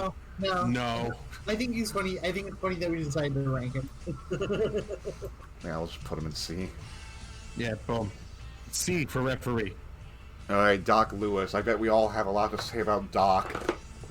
I love this character. Yo, this character is fucking fantastic. He's so funny. So who wants to start? I think that comment you made about like both Mr. Sandman and him hearing a voice actor is just still so fucking cool, and like how they played up on the like Mac Baby line. But other than that, I just like Doc Lewis is just like so fucking funny. Like he's also another Rocky reference, but like he's god damn it, like in the commercials he was so fucking funny. Just like how corny but like encouraging he was about everything. God, I love the lines he has. I love that that exclusive like DLC you can get where you can actually train with him, where you get to see him box a little bit. I love that he's this former boxer that's like taking Little Mac under his wing and is just like, hey, I'm gonna make you a champ, Mac. Let's go. Like all that stuff. The chocolate bar obsession too. There, yeah. Like Yeah, that actually wasn't a thing until the Wii Punch-Out game, but I'm glad they did add it. It gives him more personality. That's what he says. He's always munching a goddamn chocolate bar. Yeah. Like the way I see it is like when Doc was the world champion, he was like on a super strict diet, and now he's just enjoying like now that I'm retired, I can eat whatever I fucking please, and I'm gonna eat this chocolate bar that I've been missing out my entire life. Yeah. That's exactly it. It reminds me of a Reddit story I remember hearing where like this person was like, I have a peanut allergy, but I really want to try peanut butter because it looks really good. And one day they just said, fuck it. They pulled out their allergic pen or whatever, stabbed themselves in the neck, and then it proceeded to just like eat a bunch of Reese's. and then they're like, "Yeah, it was worth it." That's insanity. Yeah, it's just like pure fucking insanity. No way in hell would I ever do that. And curiosity killed the cat. Oh God. Yeah, no, fucking. Yeah, Doc Brown is fucking. Doc Lewis. Great, Doc yeah. Brown is the guy from Back to the Future. Doc Lewis. Oh God, sorry. Yeah, Doc Lewis is fucking. Doc great. Lewis is fantastic. Doc Lewis is fucking fantastic.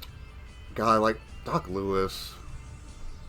Look, speaking of that DLC that Saber brought up, like where he's just like giving you all this advice. He's just like a really loving coach. Like he really wants you to succeed. Where, like in the inter-round intermissions, where he's just like, you got to give there 110% out there for me, Mac. I know mathematically it's only possible to get 100%, but you got to squeeze that extra 10% in there for me, okay?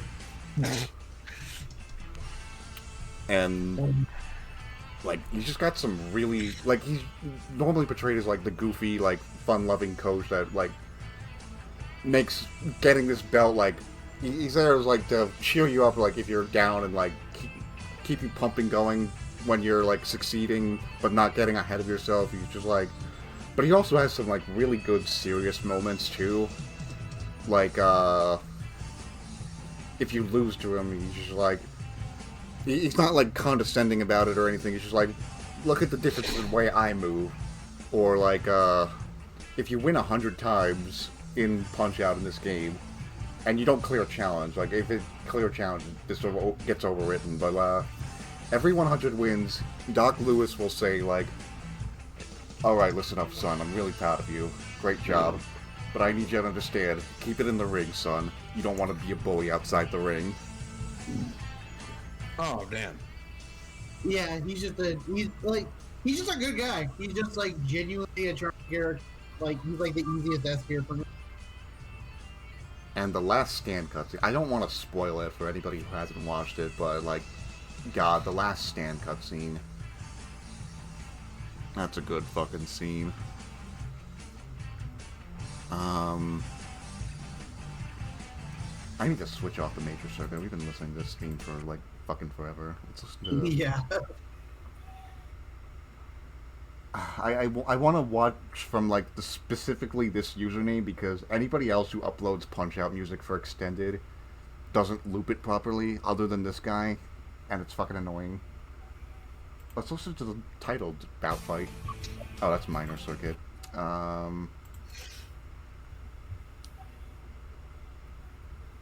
on.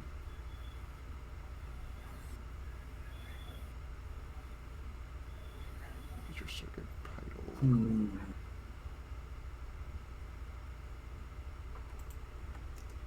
Title. There we go. Yeah, this plays when you're fighting Don Flamenco in career mode.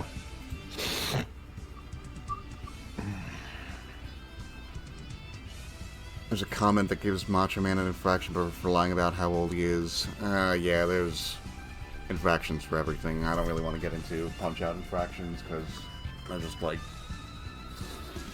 We'd be here all day if we go into every little infraction. Everybody infractions all the time. It's a video game. Like, there's something like speaking of like infractions. Like, people will be like, "Oh, like when Mac hits this guy, it turns him around, which is seen as fleeing the fight because he turned his back on the opponent, and so that's an infraction. He would get the squelch." Shut the fuck up, dude. It's a video game. He got hit really hard. Like, come on, have some suspension of disbelief. Yeah, really.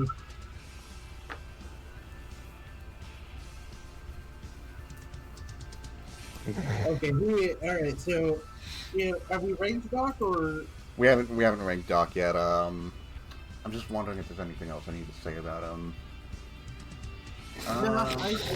I feel like we got it.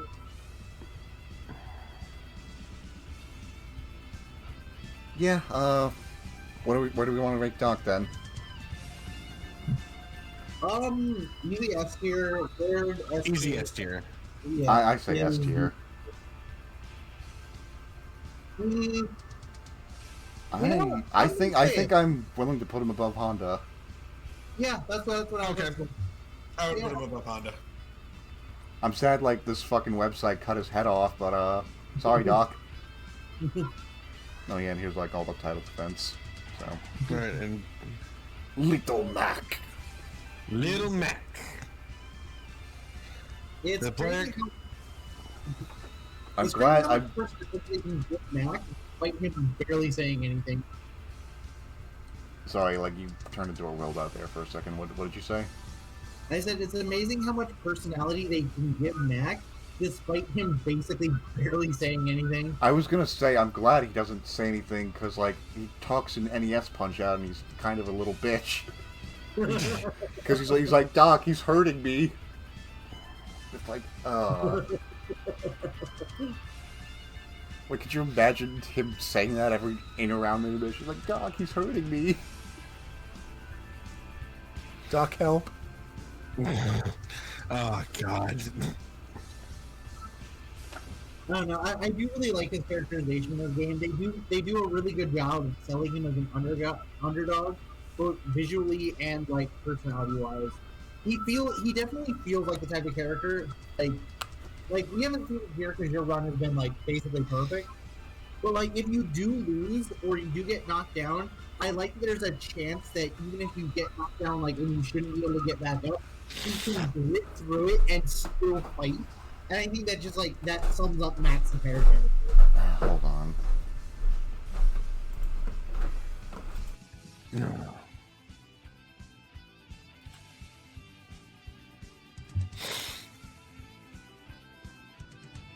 I think my only problem I have with Little Mac is that like I've put so much like I've projected so much onto his personality that I've like lost track of what his actual like personality is.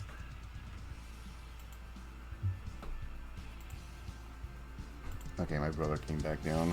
He's doing laundry. Okay. Anyway, Little Mac. Yeah. Yeah, he's pretty silent. Like, he has his, like, winning animations. They're kind of basic, but, like, one little thing about Little Mac that I enjoy, is it the Doc Lewis Punch-Out, thing. When Mac knocks a chocolate bar out of his hands, Mac just has, like, the happiest little grin on his face. And then, like, That's when great. Doc, like, pulls off his, like, training jacket, he's just like, oh god, what if I unleashed? And then if you punch the... And then for some reason, like, when you punch the chocolate bar out of his hands again, like, Little Mac just looks fucking pissed off. Oh my God. But, yeah, like, I think Little Mac is another good example of, like, complexity and simplicity. Like, he's very simple, but that doesn't make him a bad character. I think he does exactly what he needs to do. Agreed. Yeah. This is a kid that wants to be the greatest boxer of all time.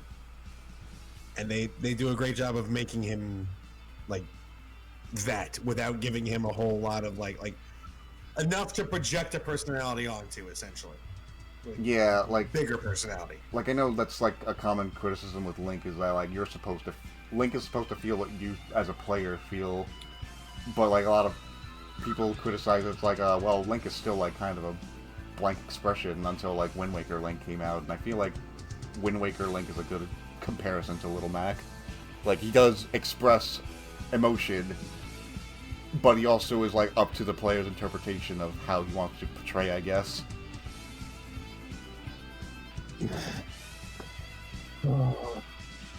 Yeah, I think he's a great character. Where to place him though is like the golden question. But where the fuck do we place the main character? I feel like it's fitting to put him in S because of how much work he gets to become the world champion. Yeah, like S was going to be where I was going to wear it because now we're really splitting it. You are like, that whole sentence was just like cut out. I'll be right back.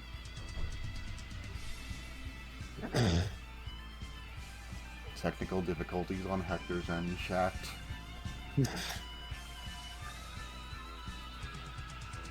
A warning where the WBVA isn't responsible for what happens when Mac has the chocolate bar away.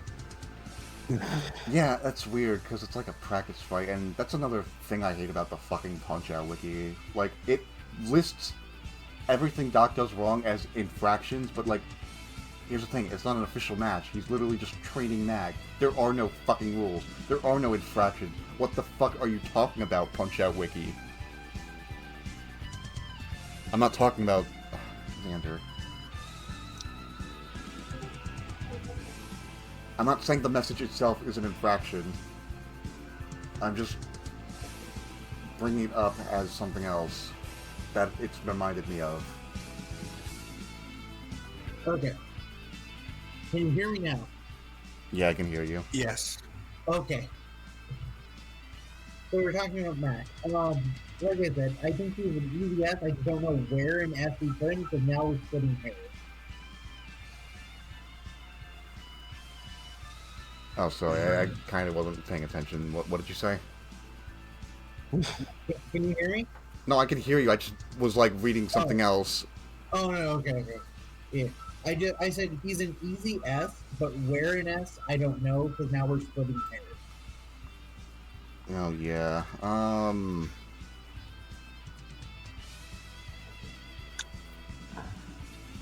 Shit. This is a tough one. Above Sandman, above Kaiser, and then it starts to get hard. Yeah, that's about where I'm at. What do you think, Boo? I'm not super picky, to be honest. I'd say let's put him between Sandman and Soda. Sandman and who? I mean, not Sandman. Kaiser and Soda. Kaiser and Soda. That seems fair. So this is our list. The fucking referee. Rip Disco Kid. Rip Disco Kid.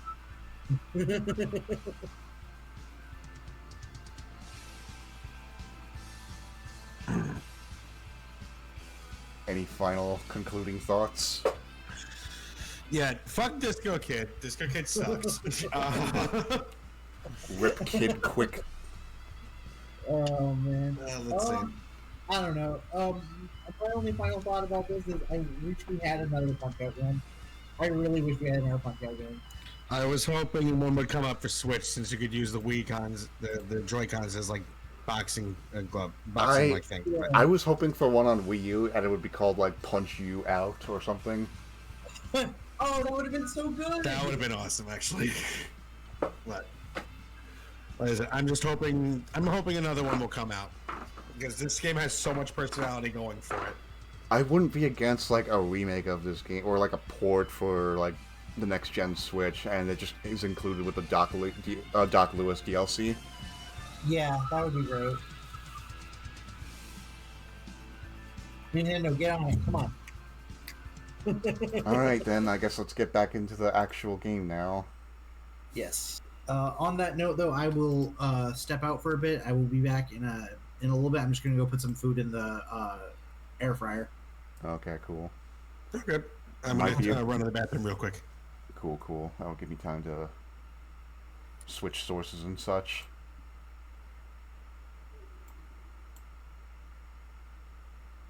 Oh, it's the Wii menu.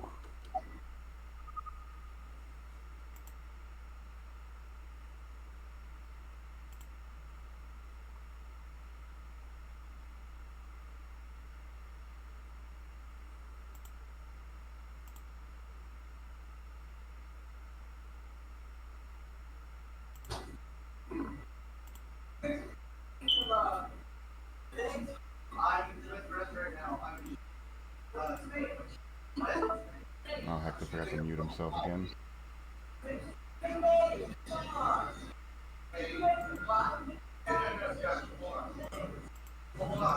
Yeah, I'm technically playing this on a Wii U, but on the Wii, Punch-Out was actually sold on the Wii U eShop for $20.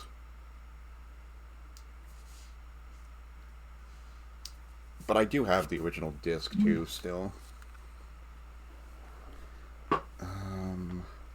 Just make sure everything's good. Close the browser now that we're not using that.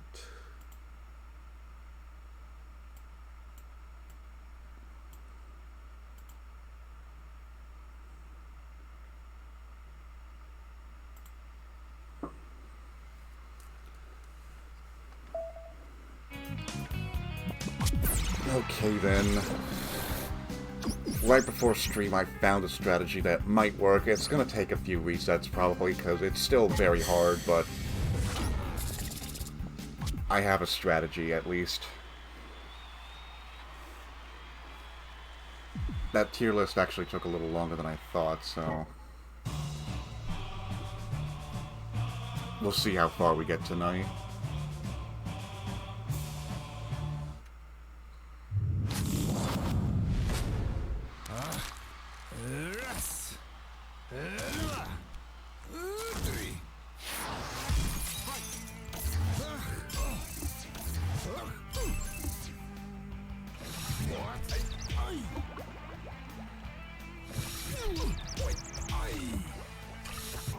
All right, I'm here.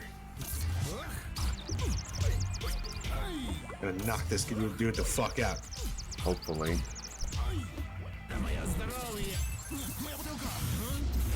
Fuck.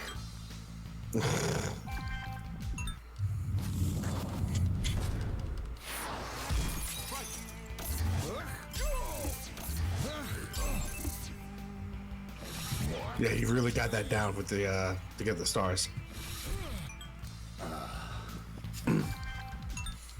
The Joy-Cons are added to a new Punch-Out game. I also want an option for allowing classic. Yeah, 100%.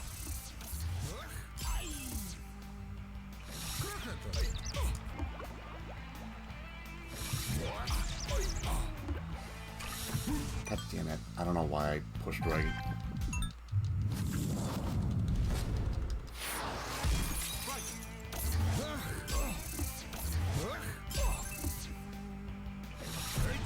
I pushed the button, Knack. Oh, for fuck's sake.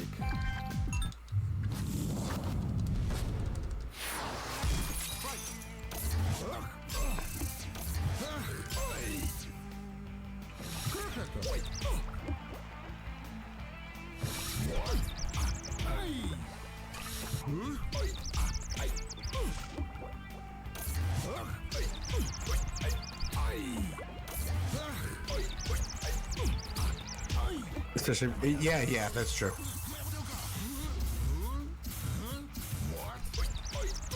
I always forget about the switch line. I thought that was such a it was not a good idea for me because I never carry my Switch around, but it was a good idea for like people who primarily use the Switch for a portable console.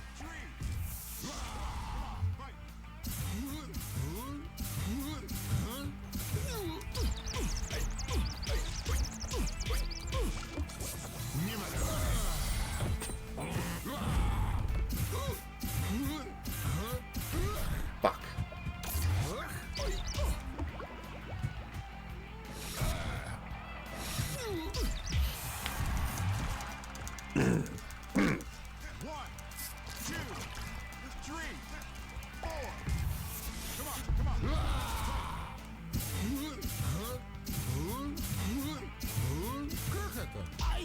Fuck, I get a jab.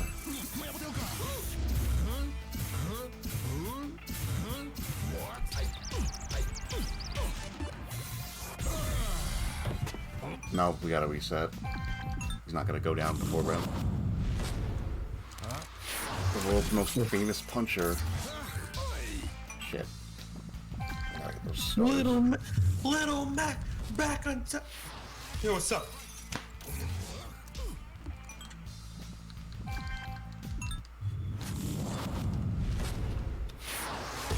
Hi, Rin. Can I get your autograph? Sure.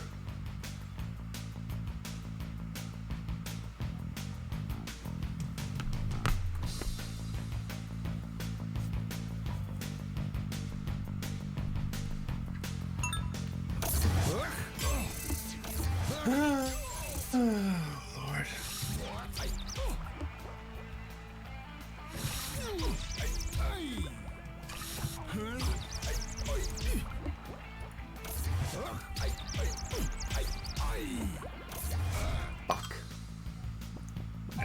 Oh man. Yeah, this input delay is fucking with me.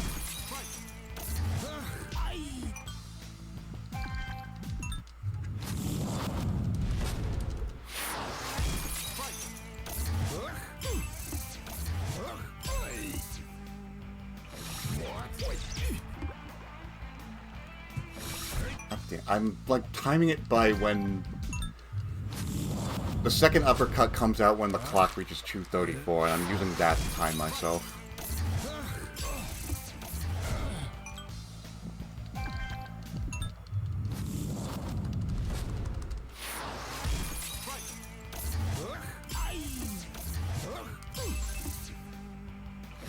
Oh, my Joy-Cons don't have any life left, Ridnick.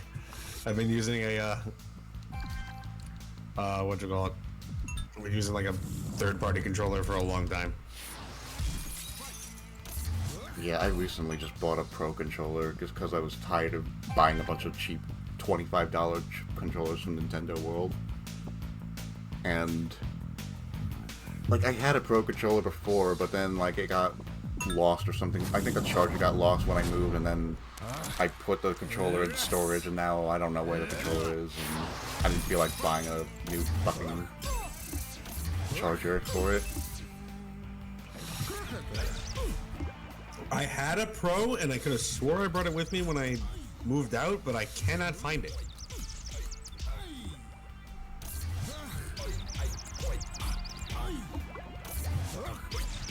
But like, yeah, I got this this like third-party one from Walmart that has it's like Super Mario 3 like graphics on it, or like decals on it. It looks pretty nice, and it works just fine.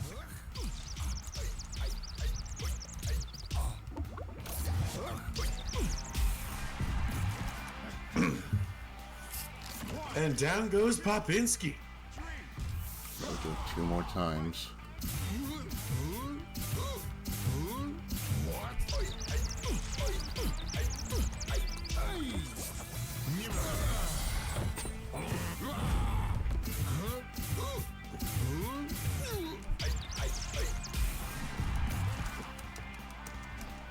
I hate that the seconds aren't real seconds. Yeah, and it slows down when you're in a stun. Like, the clock is super inconsistent.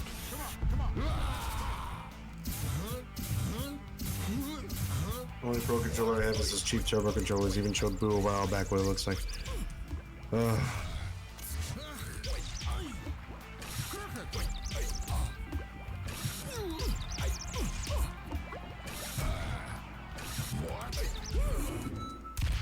And down he goes. TKO round 1. We have beaten Soda. Fuck. I thought this guy would be a massive wall, but he actually ended up not being as bad as I thought. I didn't even need the instant knockout trick. Or not knockdown trick, rather. Fun. Yeah, fun fact, Soda Popinski and Bear Hugger are one of the only... I think they're the only boxers that don't have an instant knockout in both contender and title defense. Oh, really? Yeah, like, saying for both, rather, like, because technically, Macho Man in title defense doesn't have an instant knockout or knockdown, but he has both in contender mode. Ah, okay. Oh boy, Bald Bull on title defense. This fight is also miserable.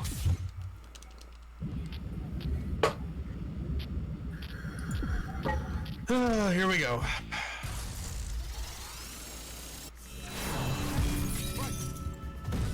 Getting some training in. Okay, I thought he was going to do rolling jabs first.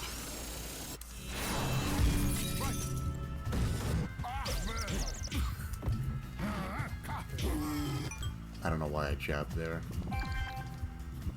Or fucking hook.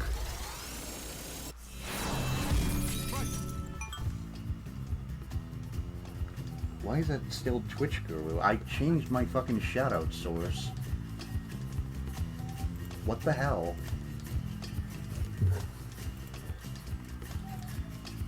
It's stuck on win for the shoutout. Even though I literally changed my fucking Twitch. Oh my fucking god, I hate Streamlabs.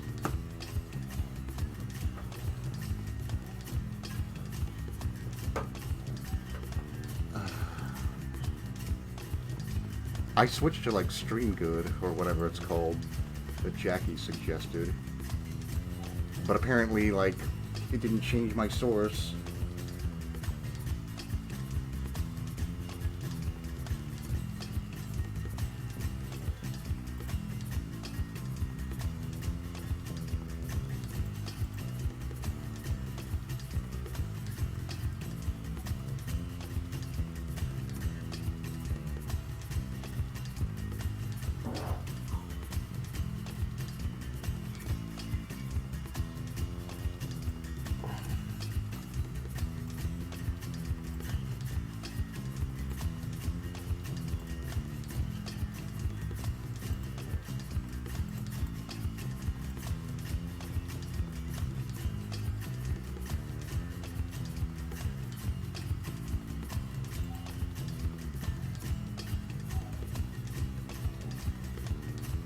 Close it and reopen it all the time.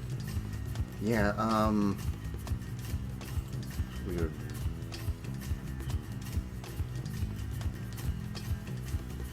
Because I changed my... Because Twitch Guru keeps, like, freezing lately, so I switched to Stream Good after hearing a suggestion of it.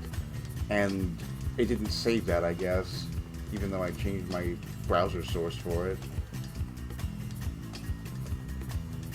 That's annoying. So I guess that's another fucking problem we have to troubleshoot later.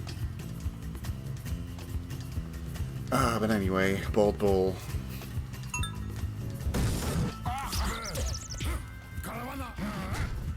I pushed the button, game. What the fuck?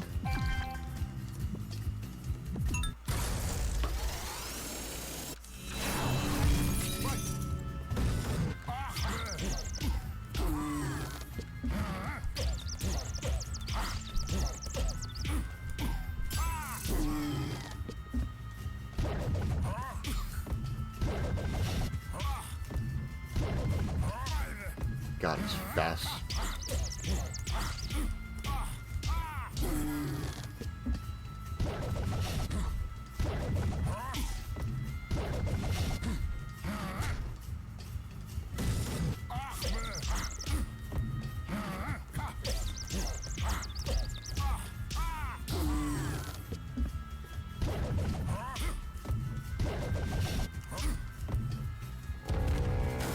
No, we're not dealing with Bull Charge right now.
What was that star punch for?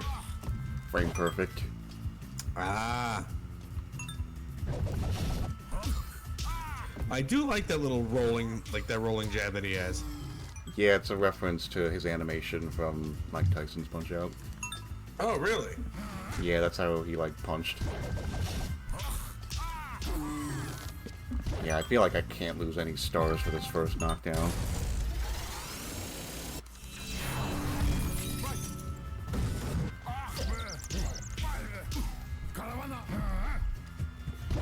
Okay, I interrupted his attack, so...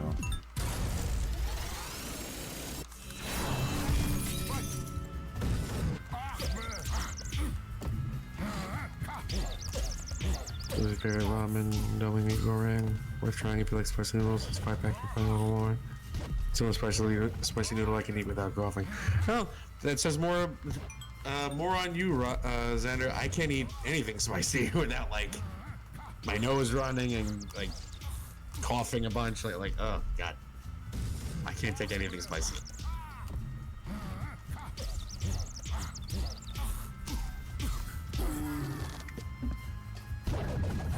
I do love that. I also love that little growl he has there. Like,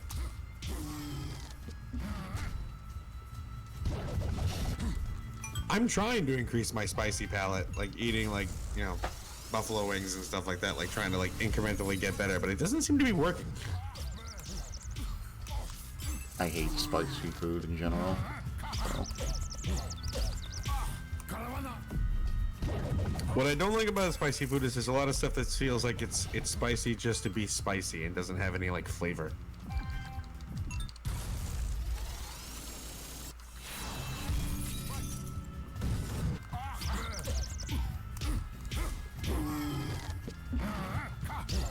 The really annoying thing about Bald Bull and Title Defense is that if he throws the rolling jabs from our left, let's just say, for simplicity's sake, if he throws it from the left, then it's a fast one. If he throws it from the right, it's a slow one. But they're both so similar and make the same sound that it's the audio cue like tells you to fucking dodge immediately.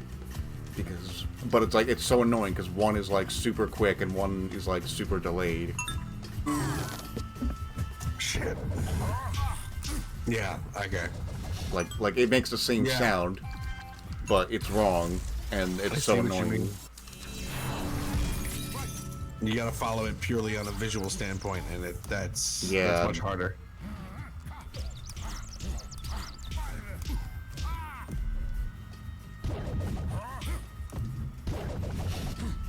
And even if you like know it's coming and like dodge like delayed, it's so delayed that dodging like any early at all is wrong, and I hate it.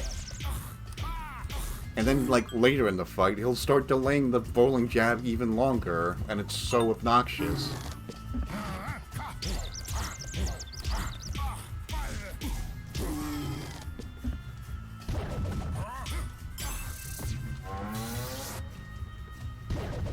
I was hoping to just interrupt that move, but no, apparently he still does it anyway.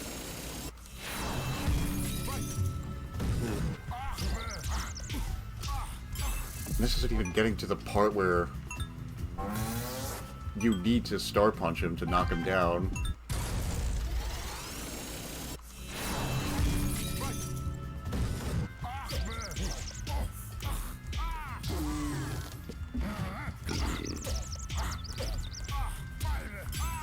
And that's the super annoying thing is that other than his taunt, all these stars are frame perfect. Jeez. And, like, it's not enough that you just have a star. You need to, like, kill him with the star. Like, and the star is not even, like, an instant knockdown or anything.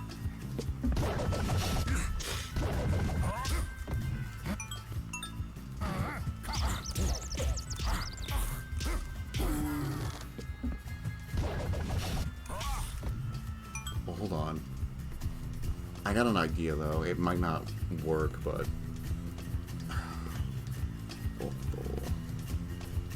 out.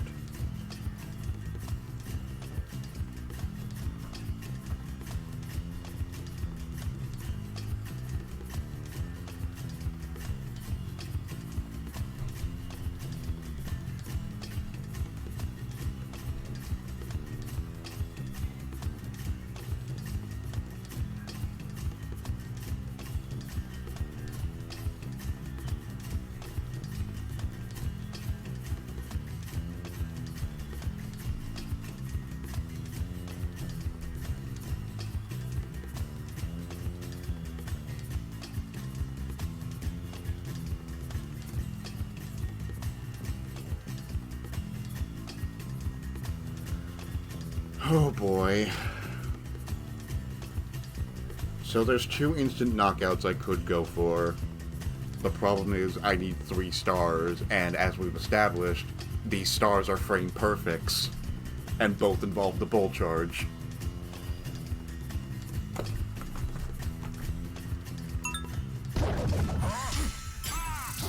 Oh.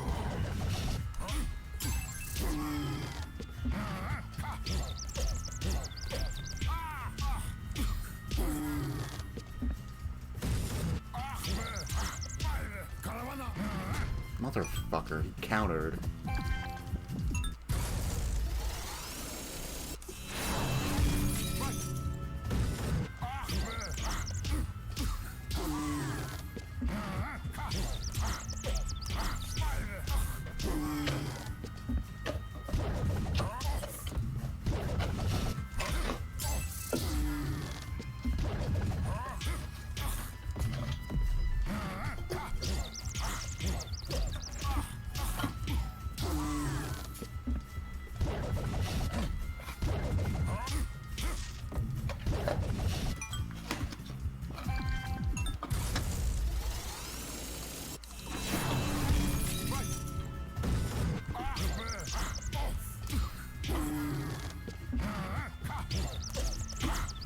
You know what the worst part about Title Defense Bullet Bull is? When he gets up, he recovers all his fucking health back.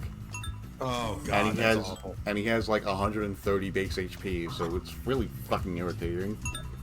That's awful.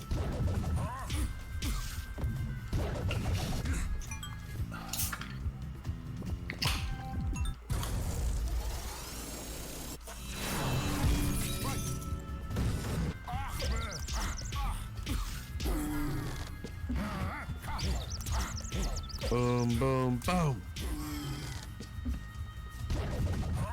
What's his weight again? 298. Jesus Christ.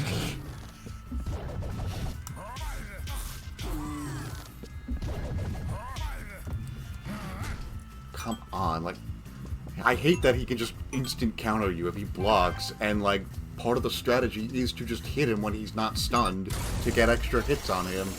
But if he blocks, he just instant uppercuts you, and that uppercut takes off half your fucking health, by the way.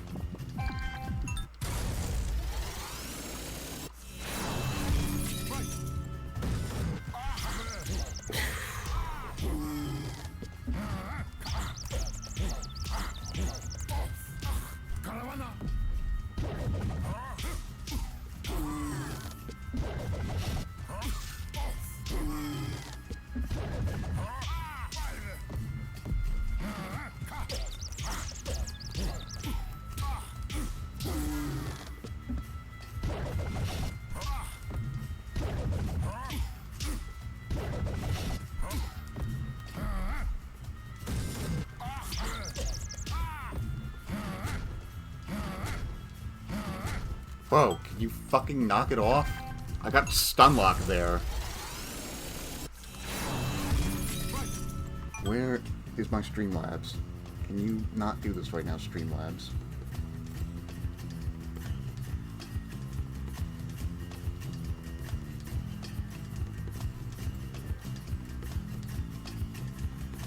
I also fucking hate this theme song. I'm not a fan of, like, hand percussion instruments.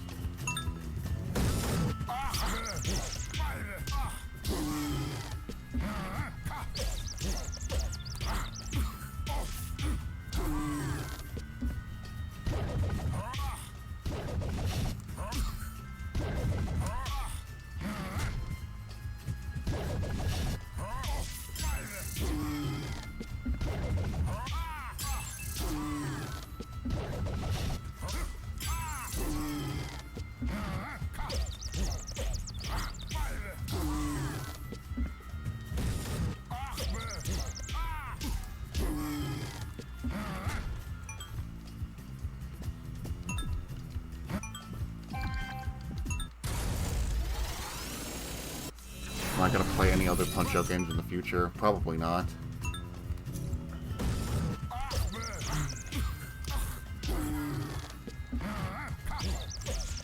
Super Punch-Out would be pretty cool. It is, but I'm not good at it. That's fine. We can go through it and we can make mistakes. No. No. It has to be a perfect run. Especially, I mean, like, we have to. If we want the special circuit, I need to win all 3 circuits without losing to unlock the special circuit. That's ridiculous. Yeah. That was video games back then. Ay, ay, ay.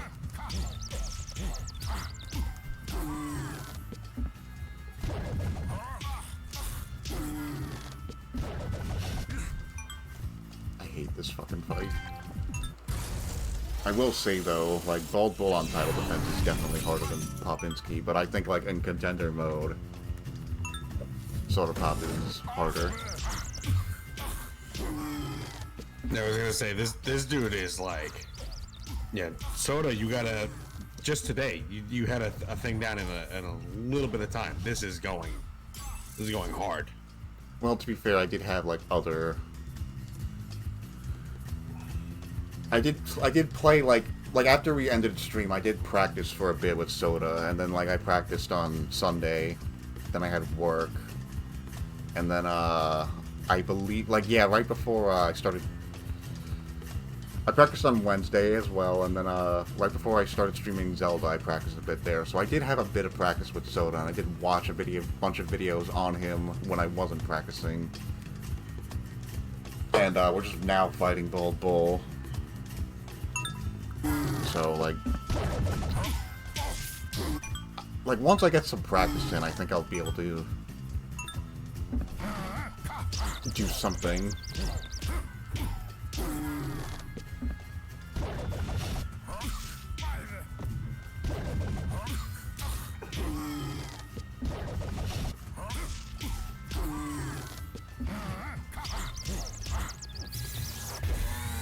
And down he goes. Gonna get up at 8, so you can get a lot of health back, I guess. But Jesus Christ, like, look at his fucking health bar. Just get up and, like, oh my god, like, look at this shit. Oh, I actually dodged that. Shit. Oh, here it comes. Well, that's like a failure already. Because the Bolt Charge is different than on Contender mode, because of course it is. You said that's an instant knockdown if you hit him there, right? Nope.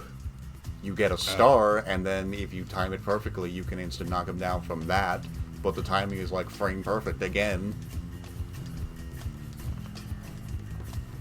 Because, like, I swear, like, every fucking Punch-Out speedrunner makes it look easy. Like, as soon as he fucking starts walking, I just throw the star punch and it instant knocks him down. But when I try it, it doesn't fucking instant knock him down.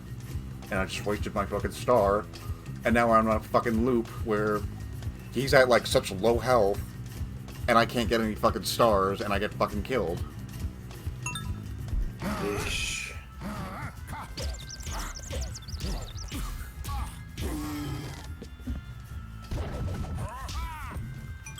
And, like, basically, getting hit by a single uppercut is just a fucking failure automatically, because that's half your fucking health gone.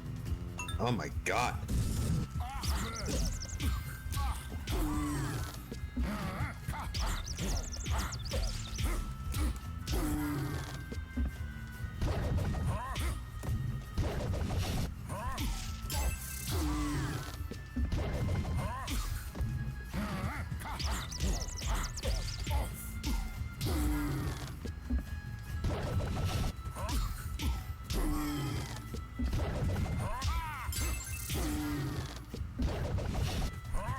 Why did that buffer a dodge, Mac?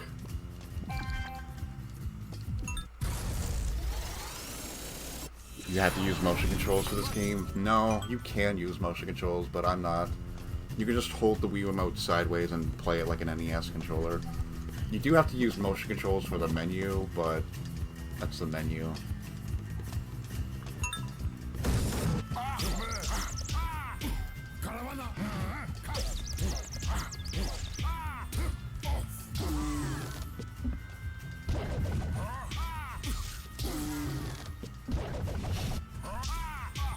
Can you... Oh, yeah.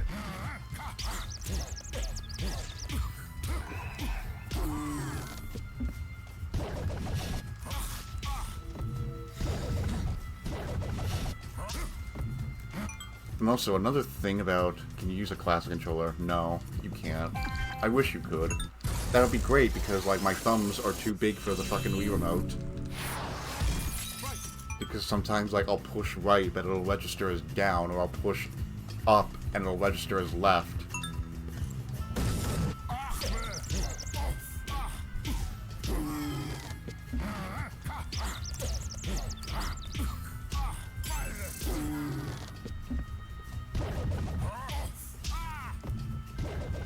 Wiimote. Yeah, he's using a Wiimote.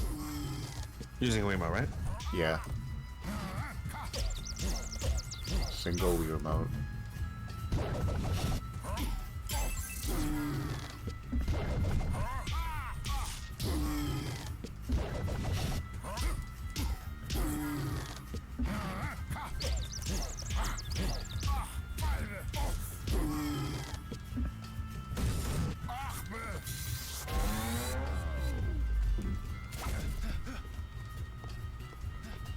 One, two, three, 4, 5, 6, 7, 8, 9.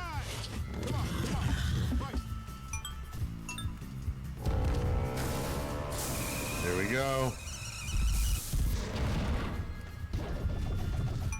Yeah, here's what I was talking about, where he like holds it for like fucking forever.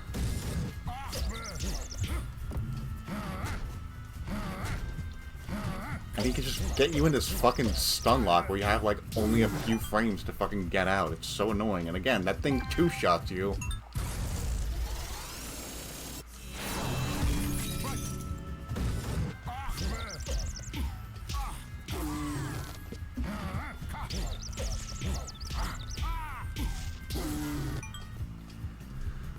So here's the thing. There are two ways to instant knock him out. I could, one, counter the bolt charge with a 3-star hit, which sounds fucking ridiculous. Or... Oh, and by the way, both of these instant knockouts, you lose them if you get hit. And the second one is, I can do that thing I was talking about where if you counter the bolt charge and he's walking back, you can 3-star punch him to instant knock him out that way. But again, like, the timing for that is so fucking picky, because if you do it wrong, it'll just knock him down, but it won't knock him out. And I think it's like frame perfect. I know what you're saying about the misinput. I've had that happen with third-party controllers if there's a tear in the membrane. Yeah, no, this is a original Nintendo Wiimote. It's just my thumbs are too big for the goddamn D-pad. So I'll push up, but like part of my thumb is too big and it'll accidentally push left and register as left.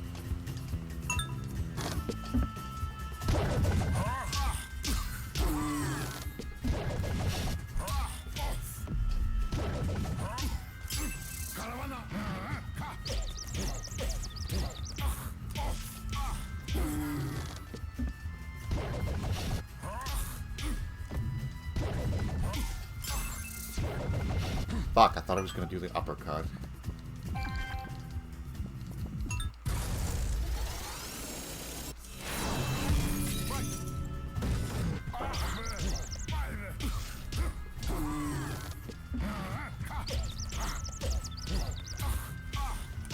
The game does look fun though. I played the SNES Punch Out, but not NES Punch Out. I've never played a single Punch Out, so... Yeah, I'm surprised you're as amazed about these games as you are, despite never playing them. I don't know what it is. I one point was obsessed with this game, so I was just watching a shit ton of videos of people playing it. I think it was like right after Brawl came out, or whichever Smash Little Mac first came out in. 4. Yeah, 4. Yeah, I got like kind of obsessed with like playing Little Mac, and I was just like, oh, let me like check out the games he's from. Yeah, that makes sense. I'm sure Smash has introduced a lot of people to various games. I know that's how a lot of people got into Fire Emblem.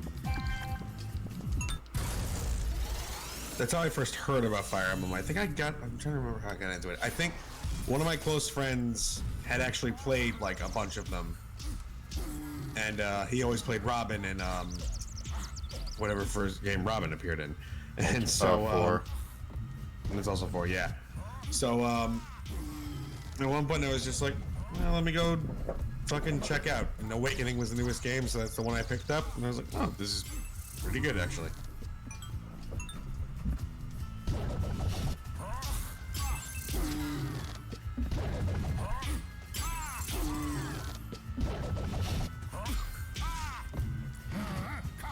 Conquest Robin. Oh wait, I was thinking of Corn. No.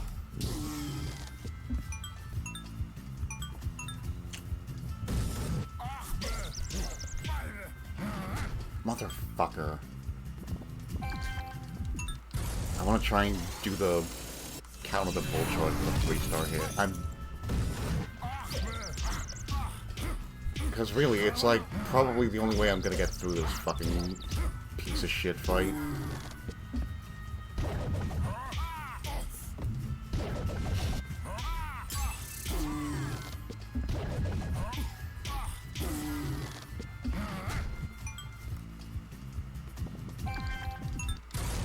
It's like frame perfect, right?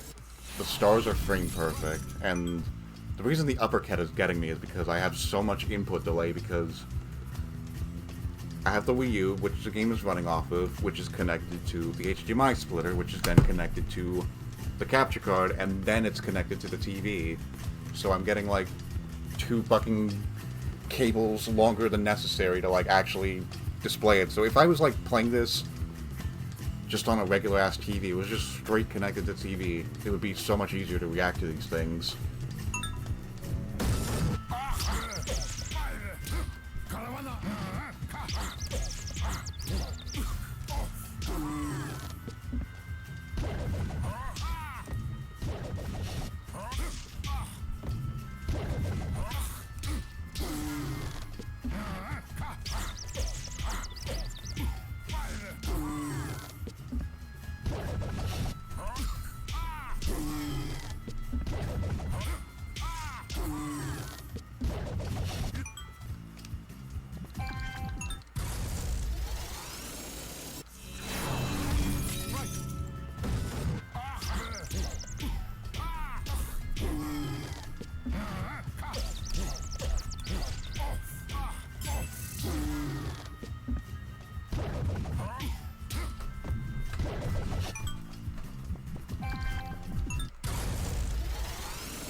I hate the fucking sound effect so much.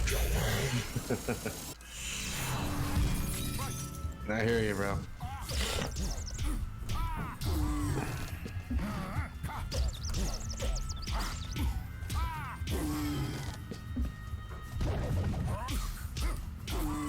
I know the pattern now, like, starts with the fucking shake it, then he does the uppercut, does fast jab, delayed jab, fast jab, uppercut again, delayed jab, fast jab, delayed jab, uppercut, and from there, like, I'm just still learning after that. But the problem is, like, even if you know the pattern, you still have to react to it. And sometimes, like, you hear, like, oh, he's gonna throw the fucking rolling jab, because he's playing the fucking sound effect, I gotta dodge. But it's like, no, it's your mind playing fucking tricks on you.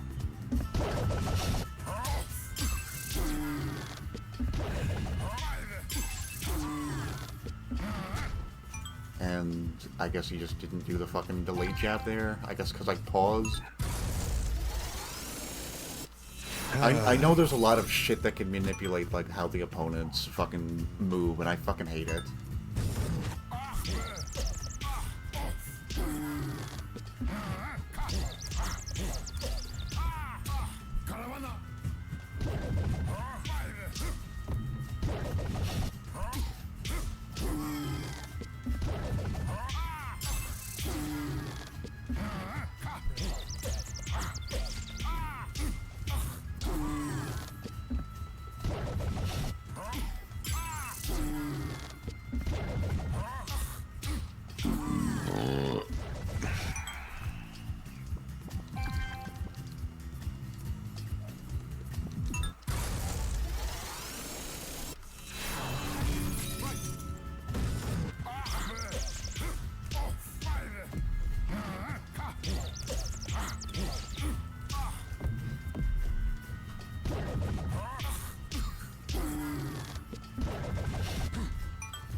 What the fuck? I pushed a button.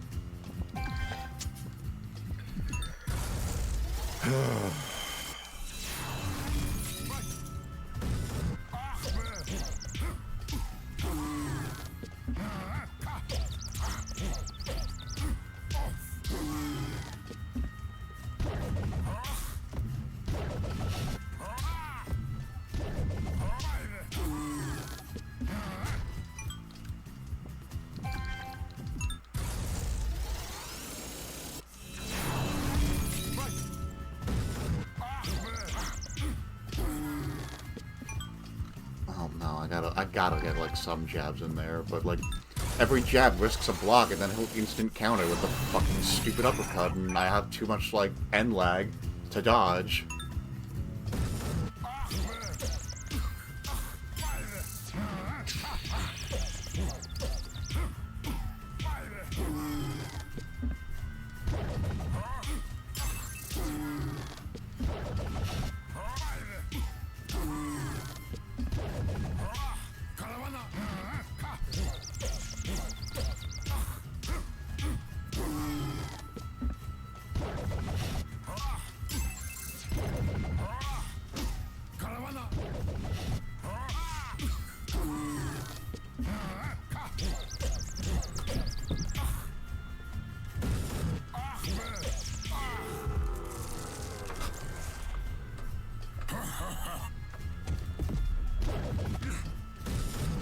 Why did the fucking fast jab come out at the right side now? Come on.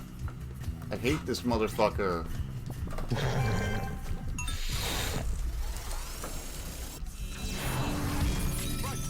Okay, so I basically have to make him do the bull charge on the first knockdown. We have to do the instant knockout, otherwise he's just gonna get so unpredictable and obnoxious. It's like Soda Pop all over again. Yeah. Oh boy. Only this time we have to deal with fucking frame perfect stars. And like misleading audio cues.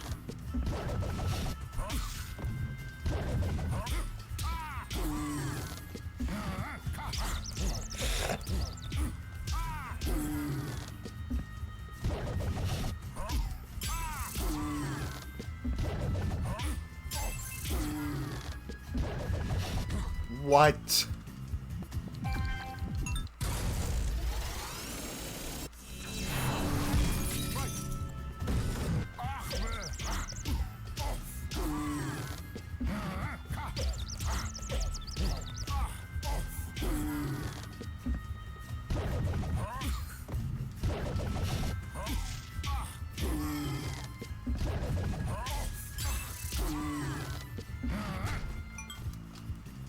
Push the button, game. Game just does not want you to win.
Motherfucker.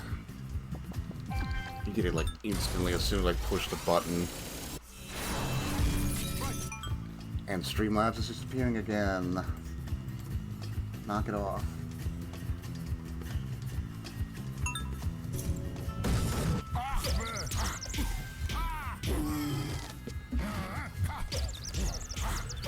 Oh boy. Yeah. If we can just restart that bull charge without getting hit, we could just end this immediately. Yeah. If that's the case, like, I know the pattern at the very least. It's just a matter of making it work.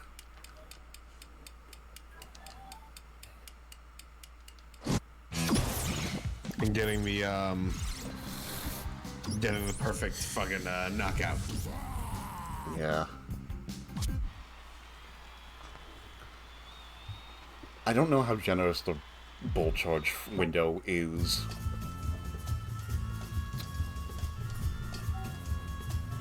Well, I'm not streaming tomorrow because I have work on Monday.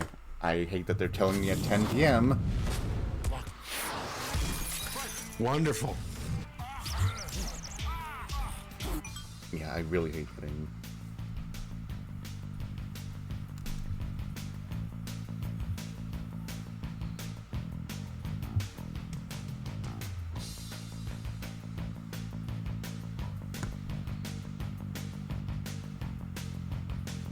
Yeah, at least it's with my dad, though. Yeah, that's good. Yeah, he lets me come in late and leave earlier.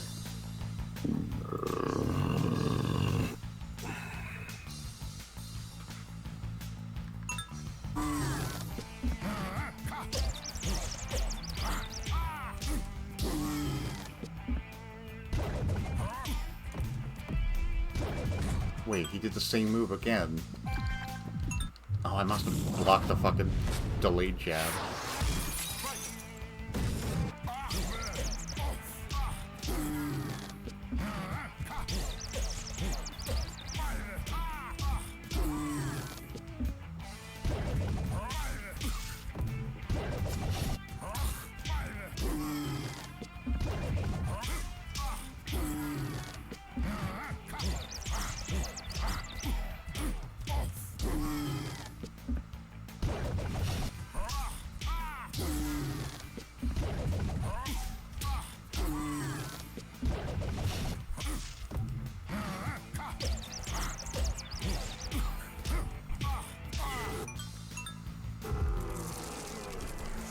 Well, I think he's gonna start doing the unpredictable shit now.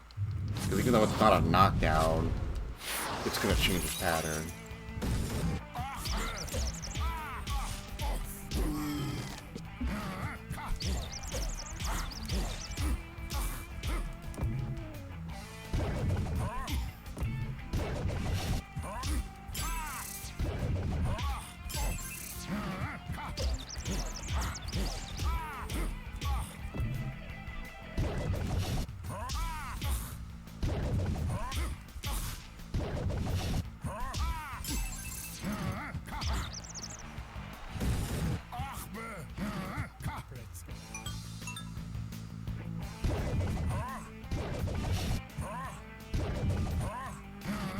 Motherfucker. He starts the bull charge at 1:30. He literally did that a frame left on the clock.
So what is it you need going into that first knockdown?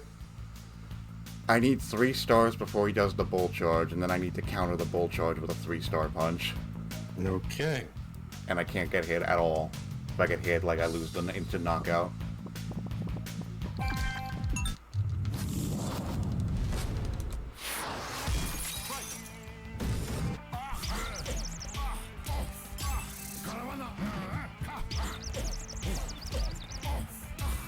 And all these stars I'm getting are frame perfect, by the way.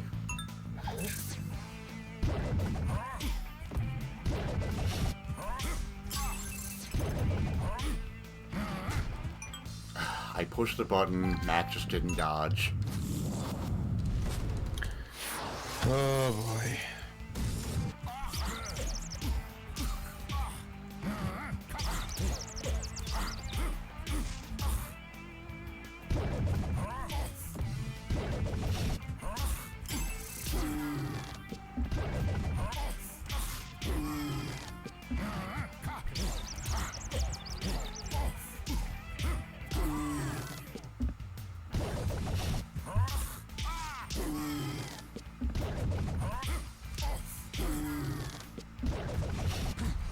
Thought I was gonna do an uppercut.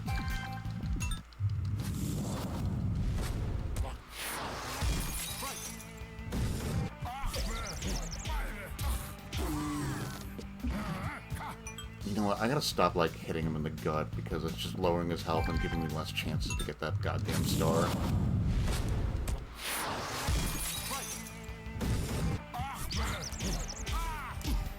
Hey, look who's back. Yeah, had to cook. We're trying to beat up on Bald Bull. How's that working out? We have a So far, not strategy, great. but the strategy is bullshit. Oh no. So he's too unpredictable to, like, it's like Soda Pop again, where he's too unpredictable to, like, get into the later rounds with. So we're gonna try and instant knockout him.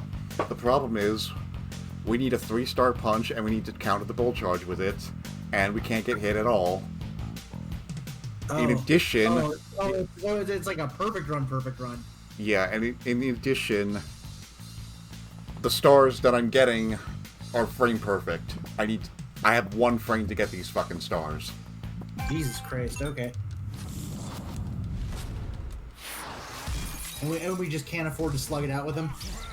Yeah, basically.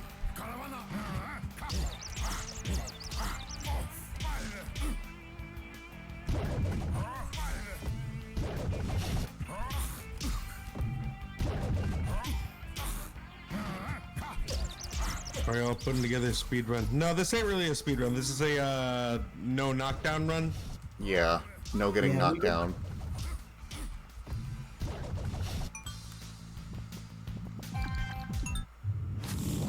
Yeah, this is just we want to get like a clean run out of this. And then shit like that happens.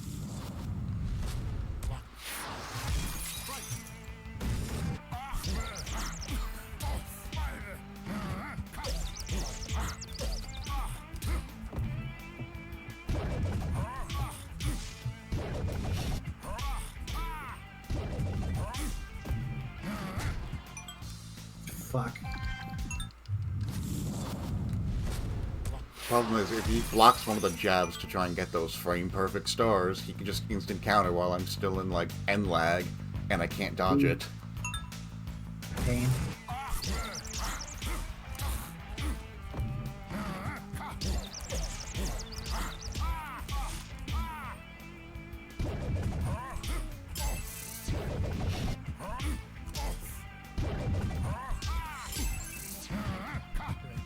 Why did he buffer a fucking...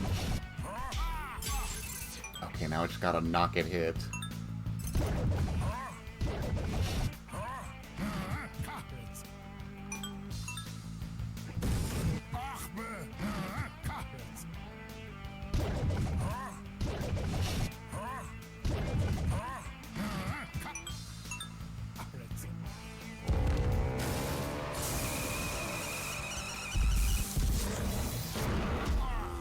There you go. Fucking Christ. Oh my god, I can't believe I did that, like, first try countering the bolt charge in real time. Good shit. That was fucking fantastic. Thank you. I feel fantastic right now. You should. That was fucking cool. They say defending the belt is harder than getting it. I say you're awesome. Thanks, Doc. All right, now who are we on? We're on Macho Man. Who should be Macho a Man. much-deserved break. Oh my fucking god. Flex it. No instant knockdowns, no instant knockouts, just pure skill here. just pure. I'm gonna fuck him up. And remember, if he doesn't release the bogus, the run's over, guys. I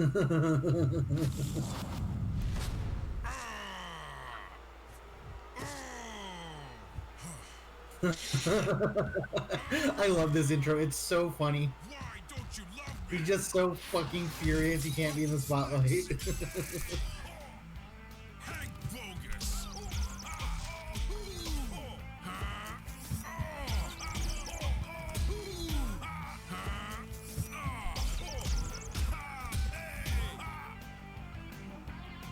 Is this really why Super Macho Man hates Meg? Yeah.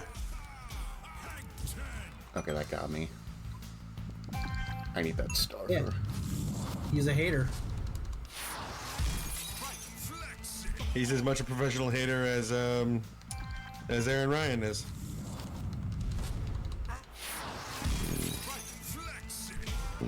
Oh, god damn it. That window was tight for that fucking star.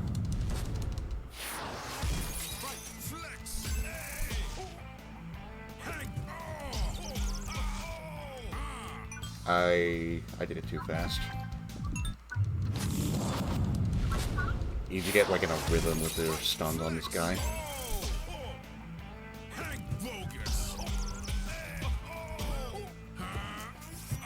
He also has a frame perfect star we can get. I'm just gonna kinda, if I get one, I get one.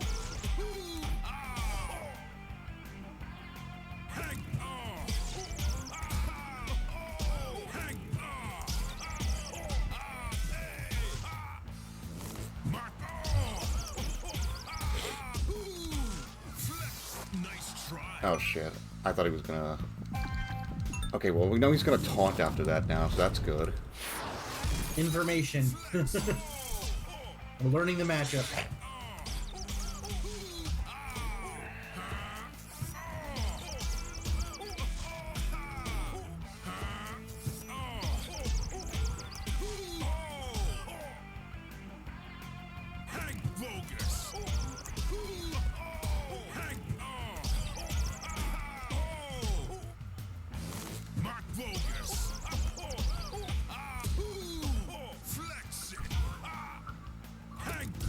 Fuck.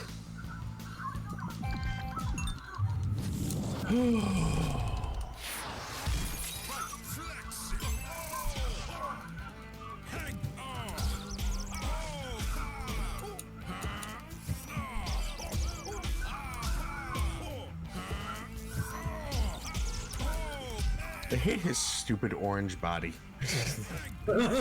He looks so ridiculous.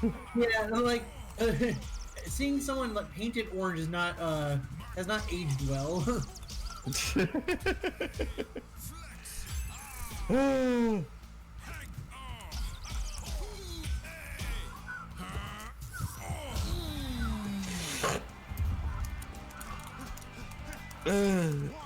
Oh no, I've fallen over and I can't get up.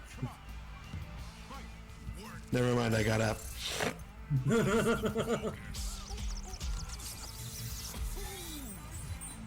Release them. Eat a dick, Super Macho Man. Jesus. That was a big ass punch. Good shot. Good shot on dodging that. Goddamn. He delayed that too. 3, 4. Come on. Right. Feel the burn. Pump it. Pump. Super Macho Man. Macho. Oh, come on. Yeah, the fucking third hit of that is kind of obnoxious. You have to dodge the second hit early to dodge the third one.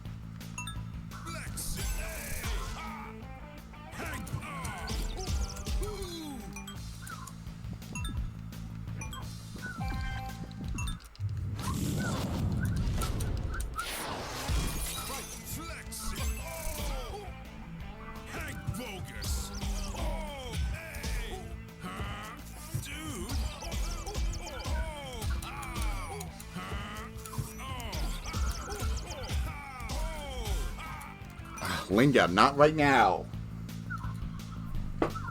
Get out of here. Linda's like, but I want a box too. No, Linda, you're not. You are but a cat.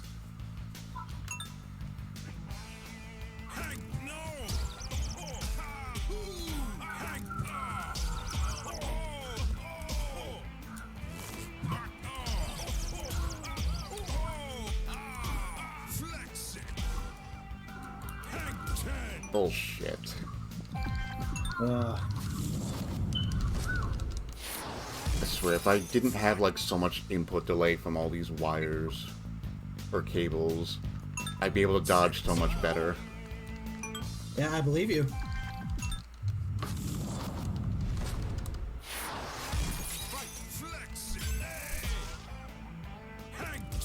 Oh, come on, I pushed the fucking button, game.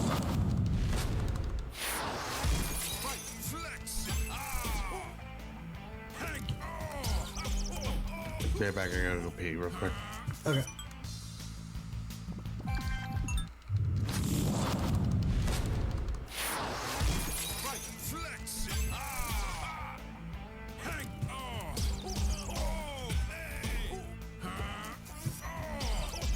I do love how that move is unchanged from Contender.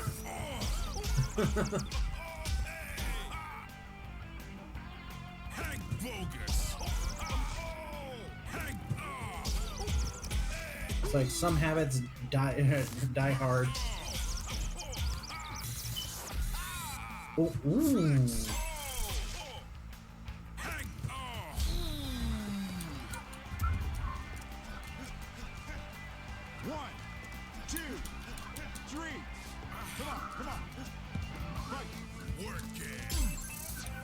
Release them.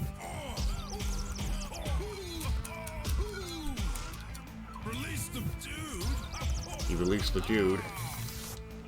Oh, come on. What do you mean that missed?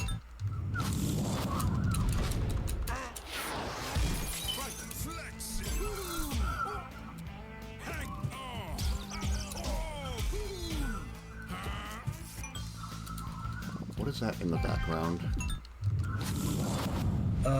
That might be me. Give me a sec.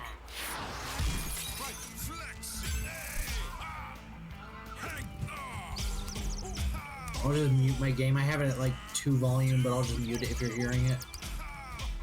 Yeah, it's not even the fact that it's going on stream that's bothering me. It's the fact that it's distracting me from these combos. Sorry. Nah, don't worry.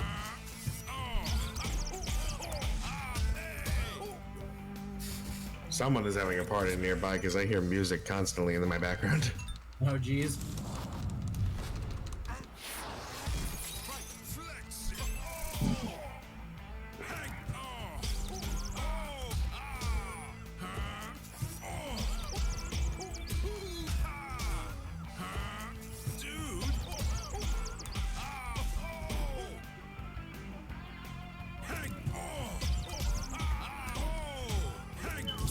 Bullshit game. They're putting you through the ringer is what they're doing. Like, it's not even a hard attack to dodge. It's just the fucking input delay makes it much harder than it needs to be to dodge. And it's pissing me off because my mind is telling me this is not a hard attack to dodge. Well, it probably isn't. Well, you know, once you turn on the fucking camera, like, everything goes wrong. Yeah, every time, right? Like that. Like, I push the fucking button, but Mac's like, nah, I don't want to dodge.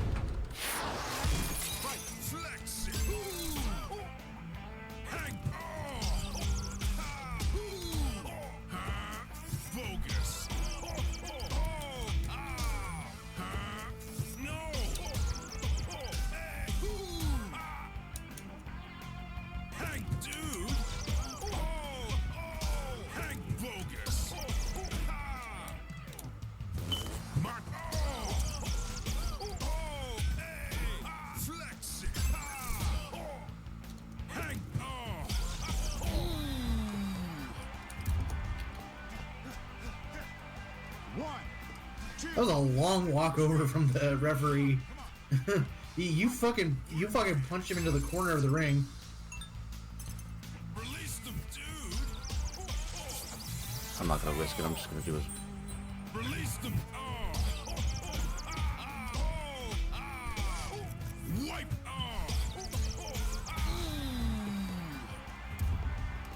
Damn. Alright, we just gotta Knock dodge his the ass out. second hit of the clothesline early. I just don't know how early. Feel the burn. My pump it. Pump Super Macho Man. Bullshit. Oh my god. Flex it. Hang on. No. Bogus. Hang on. Hang bogus.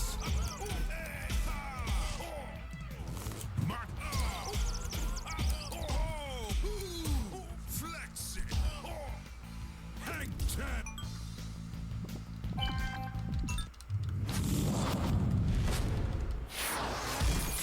Flex it. Hang Hang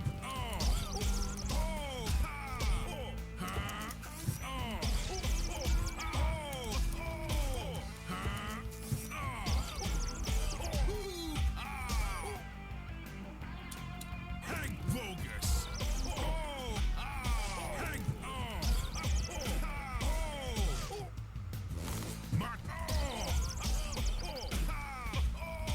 Flex it. Hang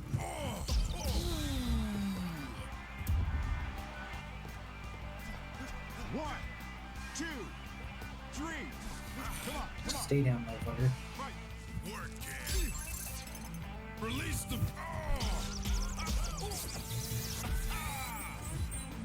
Release them. Wipe off. Hey, release the bogus. Alright, he said release the bogus this time. This is the run. This is the run. 2, 3, 4. Come on. Right, feel the burn. Pump it. Pump. Super Macho Man. Come on, dude. I'm pushing the button, but Max just like, no. Right, flex it. Hang on.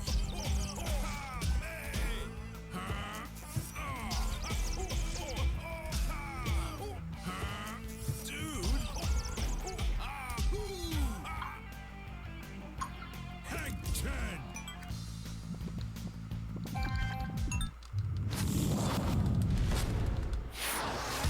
Right, flex it. Hang 10. Fuck. And now Streamlabs is disappearing again. Oh no. Like, it's not even like a big deal. It's just like if Streamlabs has no activity, it's just like disappearing, and I have to minimize it and re-minimize it, or unminimize it, or whatever. And it's just like, it's not a big deal, but it's annoying because I need to see my fucking audio. Yeah. It's like it's displaying very relevant information. Please stop taking it away from us.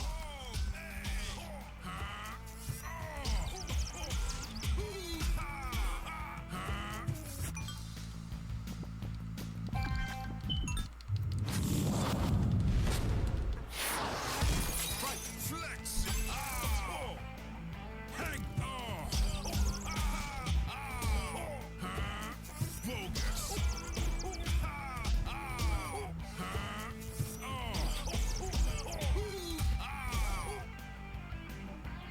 Hang bogus. Hang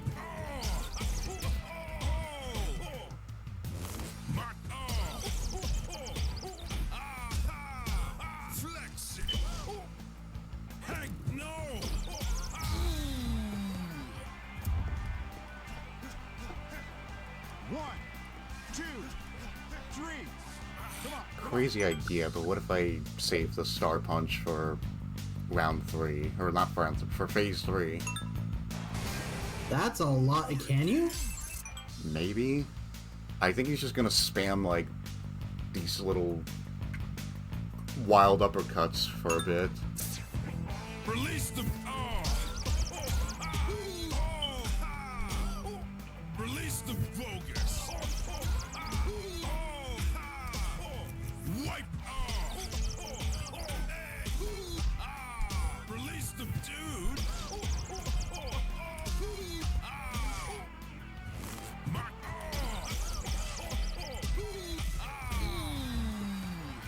Yeah, maybe. If I can get a 3-star hit, 1, I can maybe just finish him off. 4. Come on. Like, this probably won't be the run, but, like, It's possible. Right. Feel the burn. Mark, no. Pump. Pump. Super Macho Man.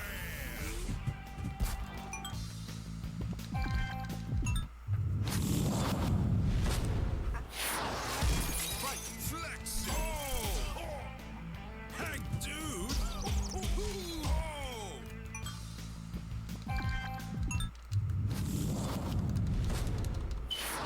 Right. Flex. that cough actually managed to fucking distract me. What? I heard someone cough and it distracted me. I'm Oh sorry. my god.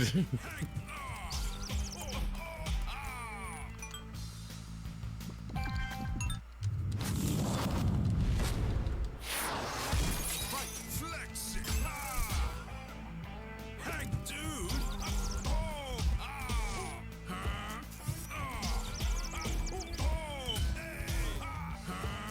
Dude.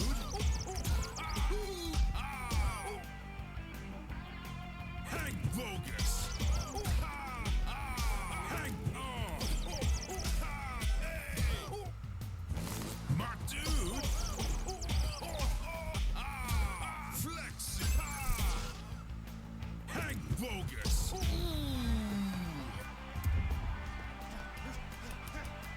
One, two, three. Come on. Right. Work it. Release the dude.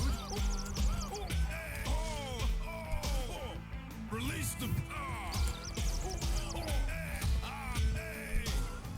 Wipe out. Fuck.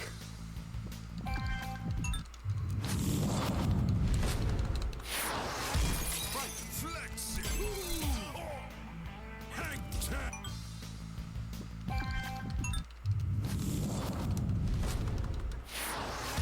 Right. Flex. Hang bogus. No. Bogus. Hang Hang Mark Flex. Hang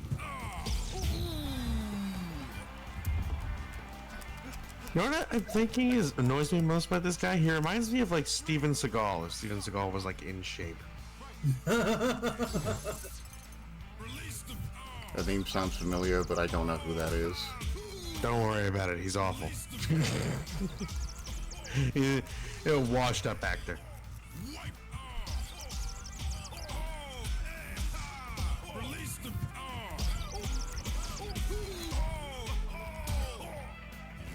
my dude.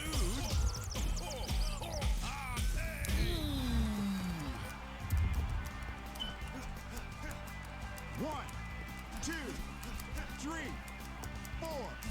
Come on. I love that dance Little Mac does. Mark, no. Pump. Pump bogus. It's over. Fucking hell yeah, bro. fucking finally. Let's go. Get the Yeah, fuck I in could I there. could learn how to dodge the clothesline, but why not just not deal with it entirely? Yeah, I mean, the perfect explanation. Why deal with it when you can just not deal with it? Exactly. It's like that scene from Malcolm in the Middle where this guy's in a fucking job interview and Craig throws a fucking orange at him. He's just like, think fast. And like he dodges the orange. He's just like, I used that test as an experiment to see if you're one of the type to faces head problems head on or avoids them. Which one were you? Bruh. That was a, like I said, Macho Man was like a nice break from fucking Soda Pop and Bald Bull, but this fight is back to hell. Yeah, it do be difficult. I'm not looking forward to it. The thing that gets me is the fucking wink uppercuts. I hate them so much.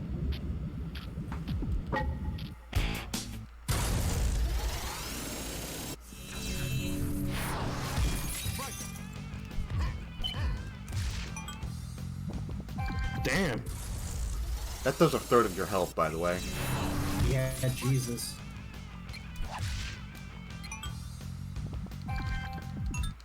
Okay, I thought he would be like, always do left and then do right, but no, apparently it's random which way he goes. Gotta keep you on your toes.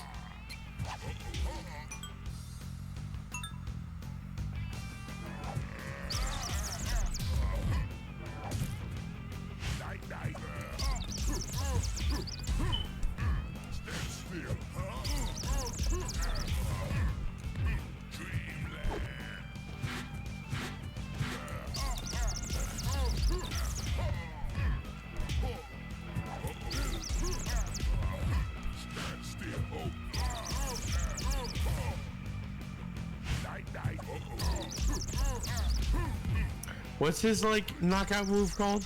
Like Oh, the Dreamland Express. Dreamland Express. That's what it is. Okay. The triple uppercuts, you mean? Yeah. Yeah, it's the Dreamland Express.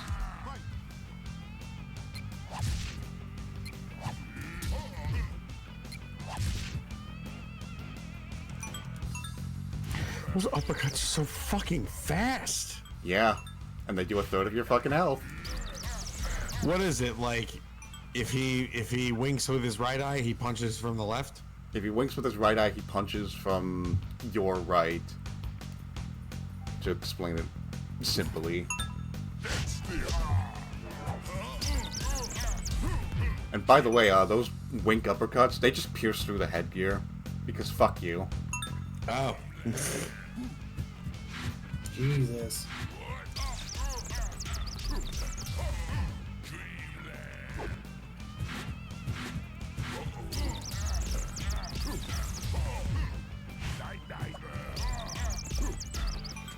Yeah, I would like to beat him in round one, but I don't think that's going to be possible, to be honest.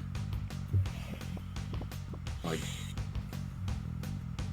I think my best strategy is to, like, lower him low enough, and then, like, try and get him on round two. I mean, if you can make that work, you can make that work. Yeah, because, like, here's what I'm planning to do. Like, I can probably just, like, lower his health enough that, like, I only need one punch to get him knocked down, or, like, two, or whatever. And then I have to just knock him down 2 more times. I don't know how I'm gonna manage that, though. If I could counter the fucking winks, I could get stars from those, and that would make my life a lot easier. But you have to counter with the right fucking hand, and the fucking uppercuts are instant.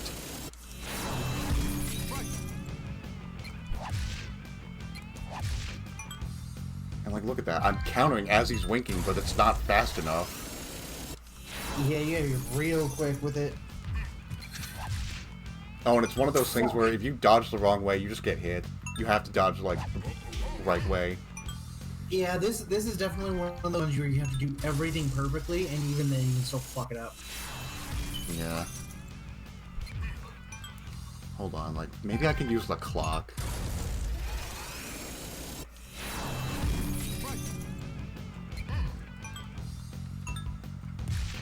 Yeah, just instant counters if you, like, get it wrong.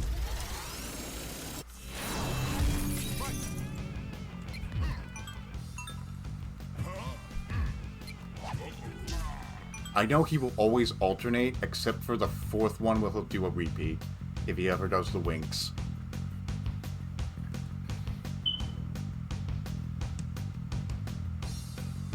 But I counted him and I didn't get a star, so it looks like it's another fucking frame-perfect star. So that's probably not gonna be... easy to do. Yeah.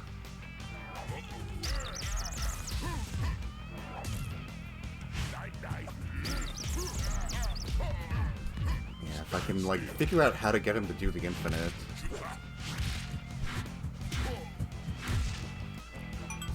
Like...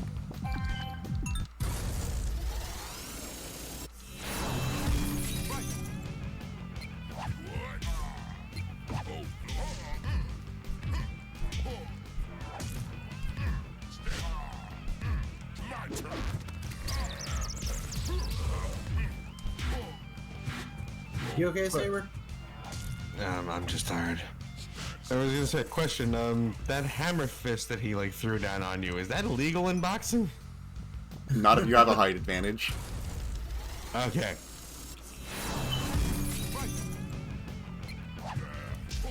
I think it's safe to say that this guy has a height advantage. Yeah, just a little.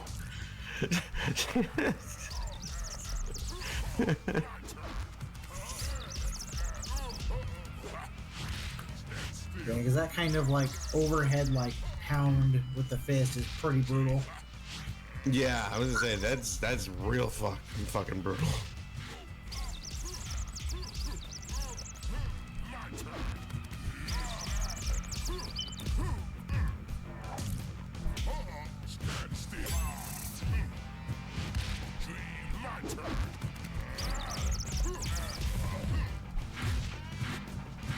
Yeah, like sometimes he counters with the Dreamland Express, but when he does that like attack, when he does that counter attack from the left there, or I guess our right, like you can get him in a lock where he keeps doing that move over and over again.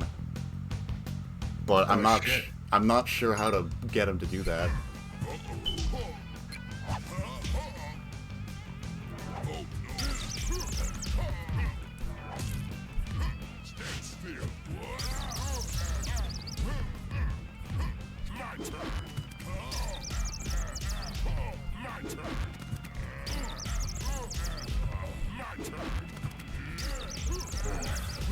I'm faded, man. I think I'm gonna have to head out. Yeah, I don't blame you. Have a good one, Saber.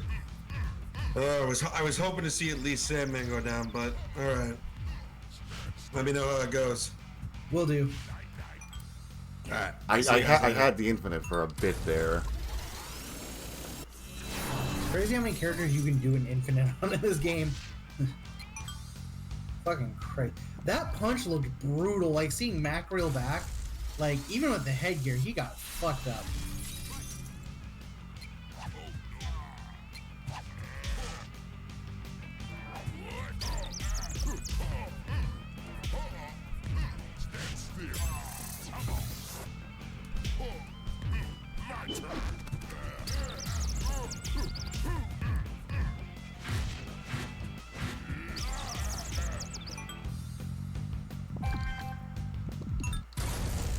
I feel like I need to count my fucking punches to get this fucking infinite. Yeah, right. Didn't you have to do that against somebody else too? What's up? Didn't you have to do that against somebody else as well? We were going to do that for Soda Pop, but we ended up not doing the instant knockout strat. Oh, perfect.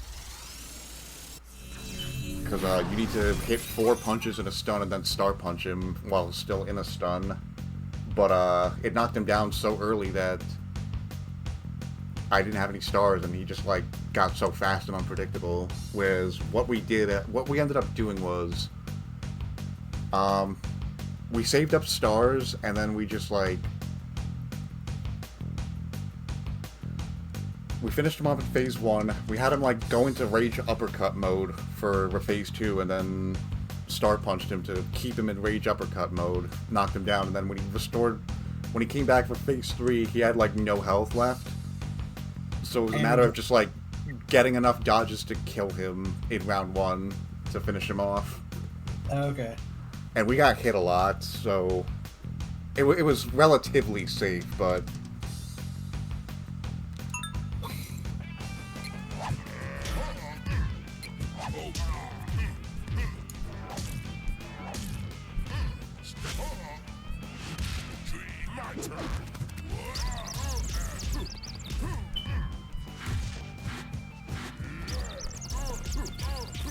The fact that he can just straight up counter with the Dreamland Express is cursed.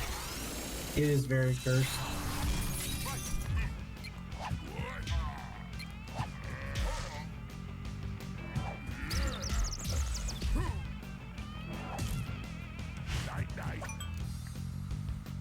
I think it's better to just try and react to his punches at this point, because he's actually not that much different from Contender other than the fucking winks.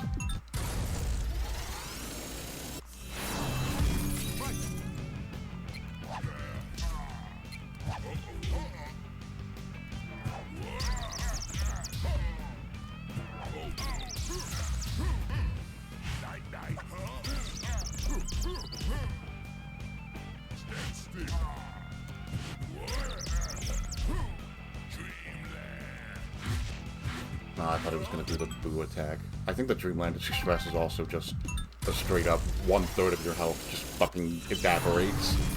Jesus. I swear, this winks. I feel like I'm just guessing half the time and not even reacting.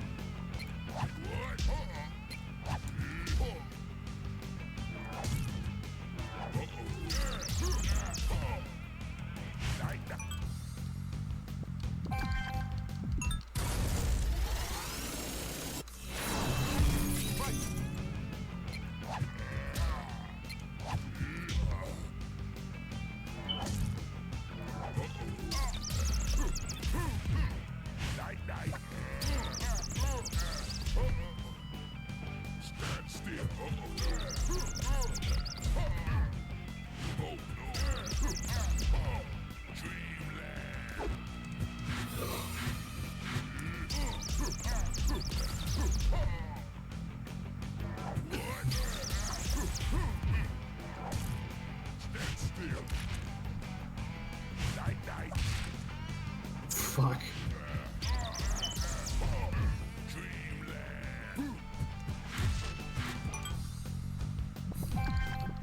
So annoying.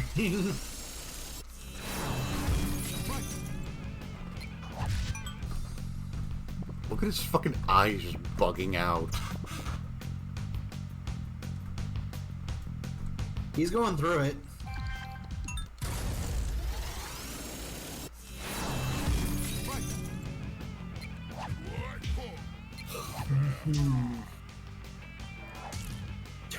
Fuck.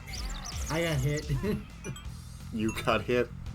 Yeah, I got like when I say that is like what I mean by that is like he does something and I definitely didn't react to that, like so I would have gotten hit if I were playing.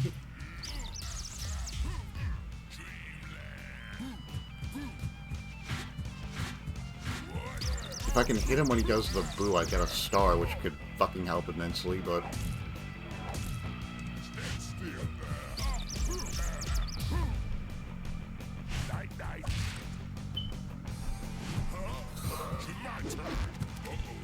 Stop buffering dodges! Holy shit, Mac!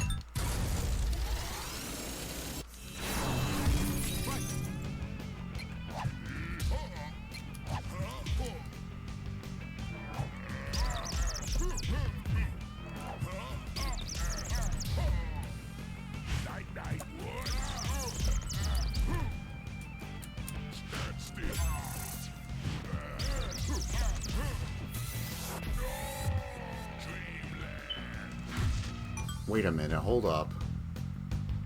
I think if I counter his Dreamland Express with a star, that's an instant knockdown. Oh, bitchin'. We could maybe use that. Well, not if he fucking winks at us.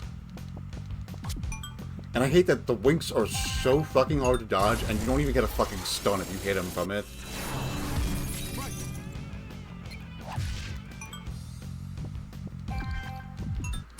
And, like, I see that the tail is from his eyes, but I see, like, his opposite side of his face moving, and that's what I react to. Yeah, it's a really deceptive tell. It's not even, like, deceptive. It's just, like, it's not a very good tell, I think.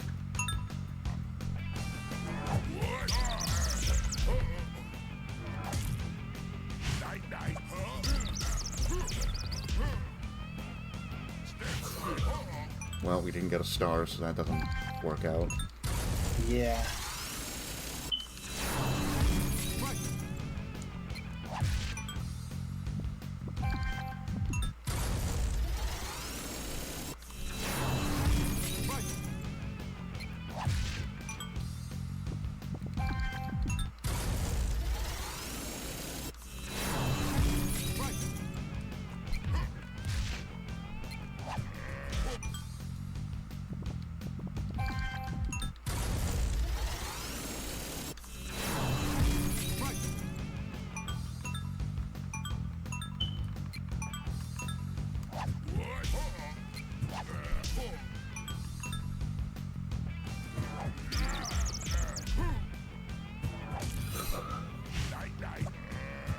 Max, stop fucking buffering dodges!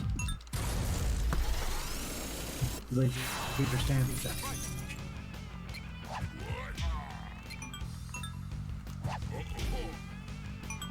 Maybe I could just pause buffer to give myself more time.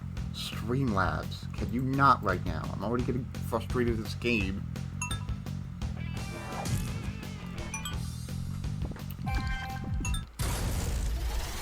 I know he does the first hammer drop at like 2:44 on the clock. That's my tell.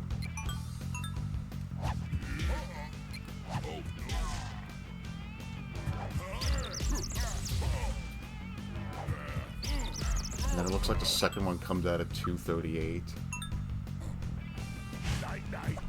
And he does this predictable attack.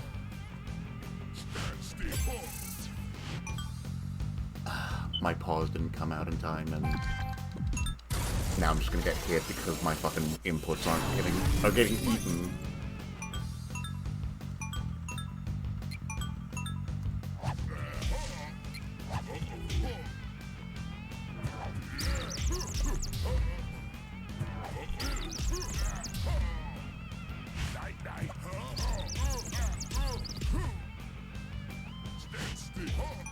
He was red, come on. I'm not even sure what happened there.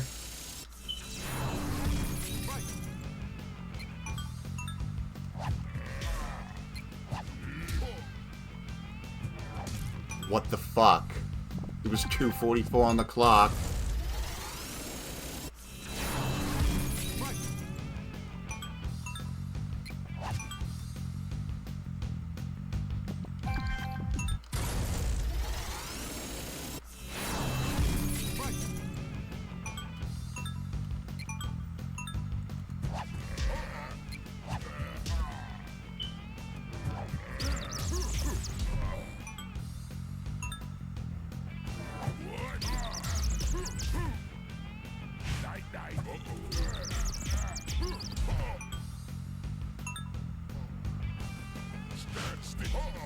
Fucking piece of shit.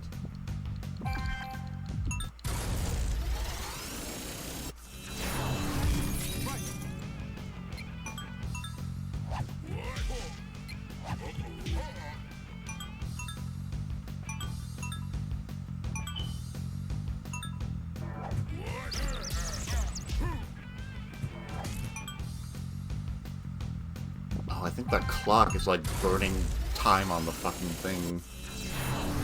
Like, what do you mean? Like, when you pause, it still counts? No, like, it's not counting. It's, like, changing how the clock counts down, basically. Like, almost as if I'm in a constant stun and it's slowing the clock down or speeding it up, basically. That's super weird. Because he did the first uppercut at 2:38 this time instead of 2:44.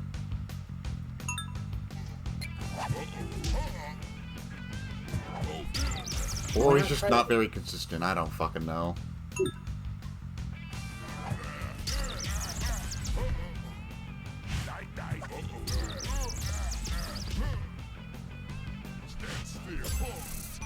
I guess you gotta do it delayed after he turns red. It's a little annoying.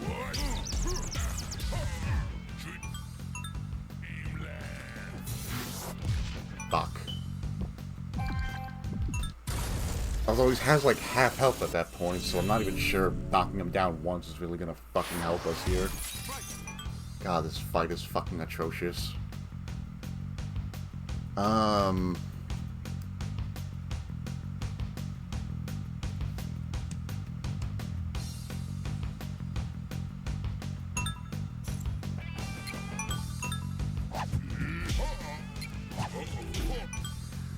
Yeah, I think I need, like, some time off screen to fucking figure this fight out.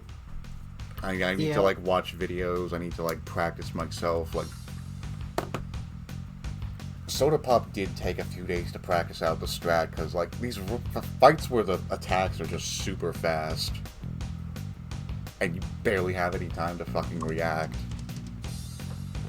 Especially with fucking input delay from all these fucking switches.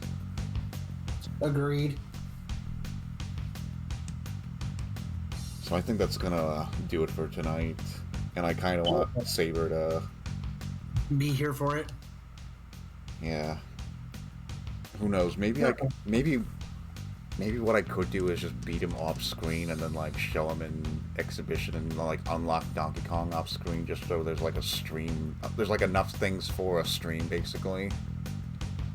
But I don't know. I kind of want to get the World Championship on stream.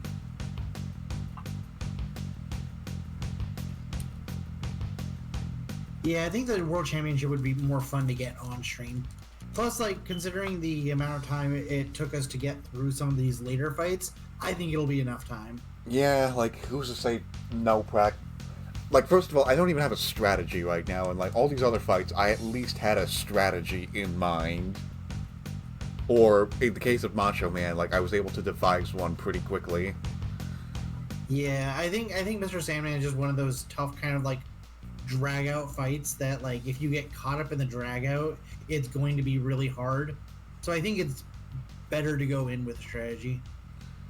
Yeah, like, if I can figure out how to counter some of his stupid... I think what I need to do is I need to learn the fucking infinite. If I can learn the infinite, this fight will be like a cakewalk, because he'll just keep spamming my turn. I can just keep stunning him over and over again because it's an easy attack to avoid. And once he goes into Berserk mode... But I'm not good at countering the Wink, so I don't even think I can... You're not good at countering the Winks yet. Give it time. I don't know, they seem like frame-perfect counters, though. And we all know how fucking... Like, in all those fucking stuns with Macho Man, where we, like, hit him 2 more times after the stun, there were star opportunities, and I got no fucking stars from any of that fight during all those attempts on Macho Man. Granted, we got some on Bold Bull, but I feel like I fought Bold Bull enough that I can, you know, time it better. Yeah, fair. God, Sandman's just gonna be a fucking... Maybe we should have done the tier list next stream, but... Because I feel like if I practice Sandman, it's gonna be like... Oh, there's gonna be a few attempts, but we'll be done in like an hour. Wow, it's only been 3 hours. It feels like it's been so much longer. Yeah, that's how much you've been going through it, trying to get through some of this stuff. It's taxing. This game is a very taxing game. Yeah. Like, I'm still riding that high off Bold Bull. That felt like super fucking satisfying. Yeah, as it should. And the fact that it was first attempt, like, trying to counter the bull charge. Like, I was expecting this gonna be like, we're gonna be here a while as I fail to counter this thing repeatedly. And it's just like, no, first try. You earned it. But like Berserk mode, now I've seen people counter the winks on videos before, and it's like, okay, this looks doable, hard but doable. But in practice, it's like, oh, it's so much harder. I think it's a frame perfect, but. And I'm like, okay, if the winks are doable, then the Berserk mode, because what they do is they knock them down twice in round 1 with the infinites, and then they just like counter the first wink, counter the second wink, and then hit him with a 2-star punch to finish him off and get a TKO. And I'm like, that looks doable, but man, counting the winks is a lot harder than I realized. Yeah.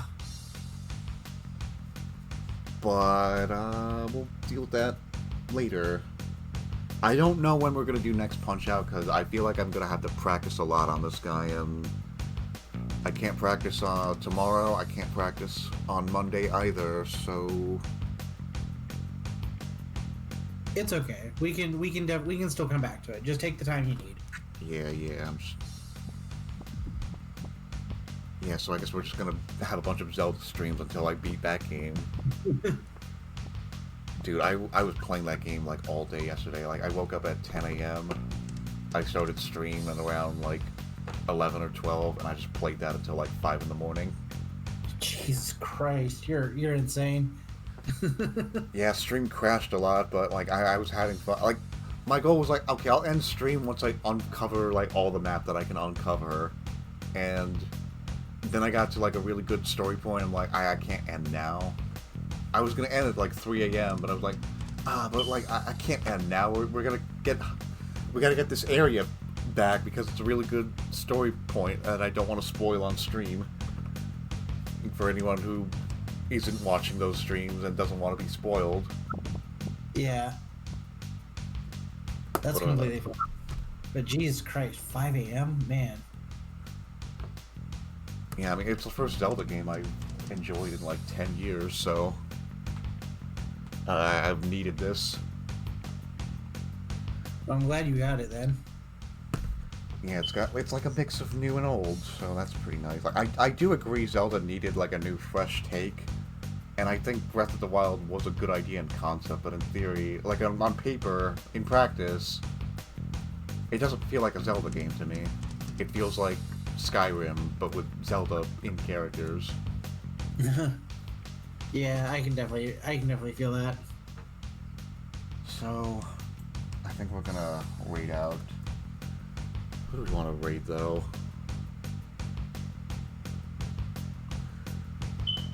Oh, I'm doing Mega Man at a base on Thursday with Ryan. I think you said you wanted to join for that. For the Yeah, head I design. can probably join for that. I can probably join for that, yeah. Yeah, cool then. We'll raid Star. Star's a safe raid, and Star is a friend. Alright, chat, thanks for joining and chatting. How many days left of September are there? Oh, it's the 28th. Oh, shit. Well, thanks, work, for making me have work on September of all things. So I couldn't get more streams in, but, well, money's money anyway. And I'm probably making more for my job than I am Twitch. But hey. Alright, guys, I will see you whenever. I don't fucking know. We'll figure it out.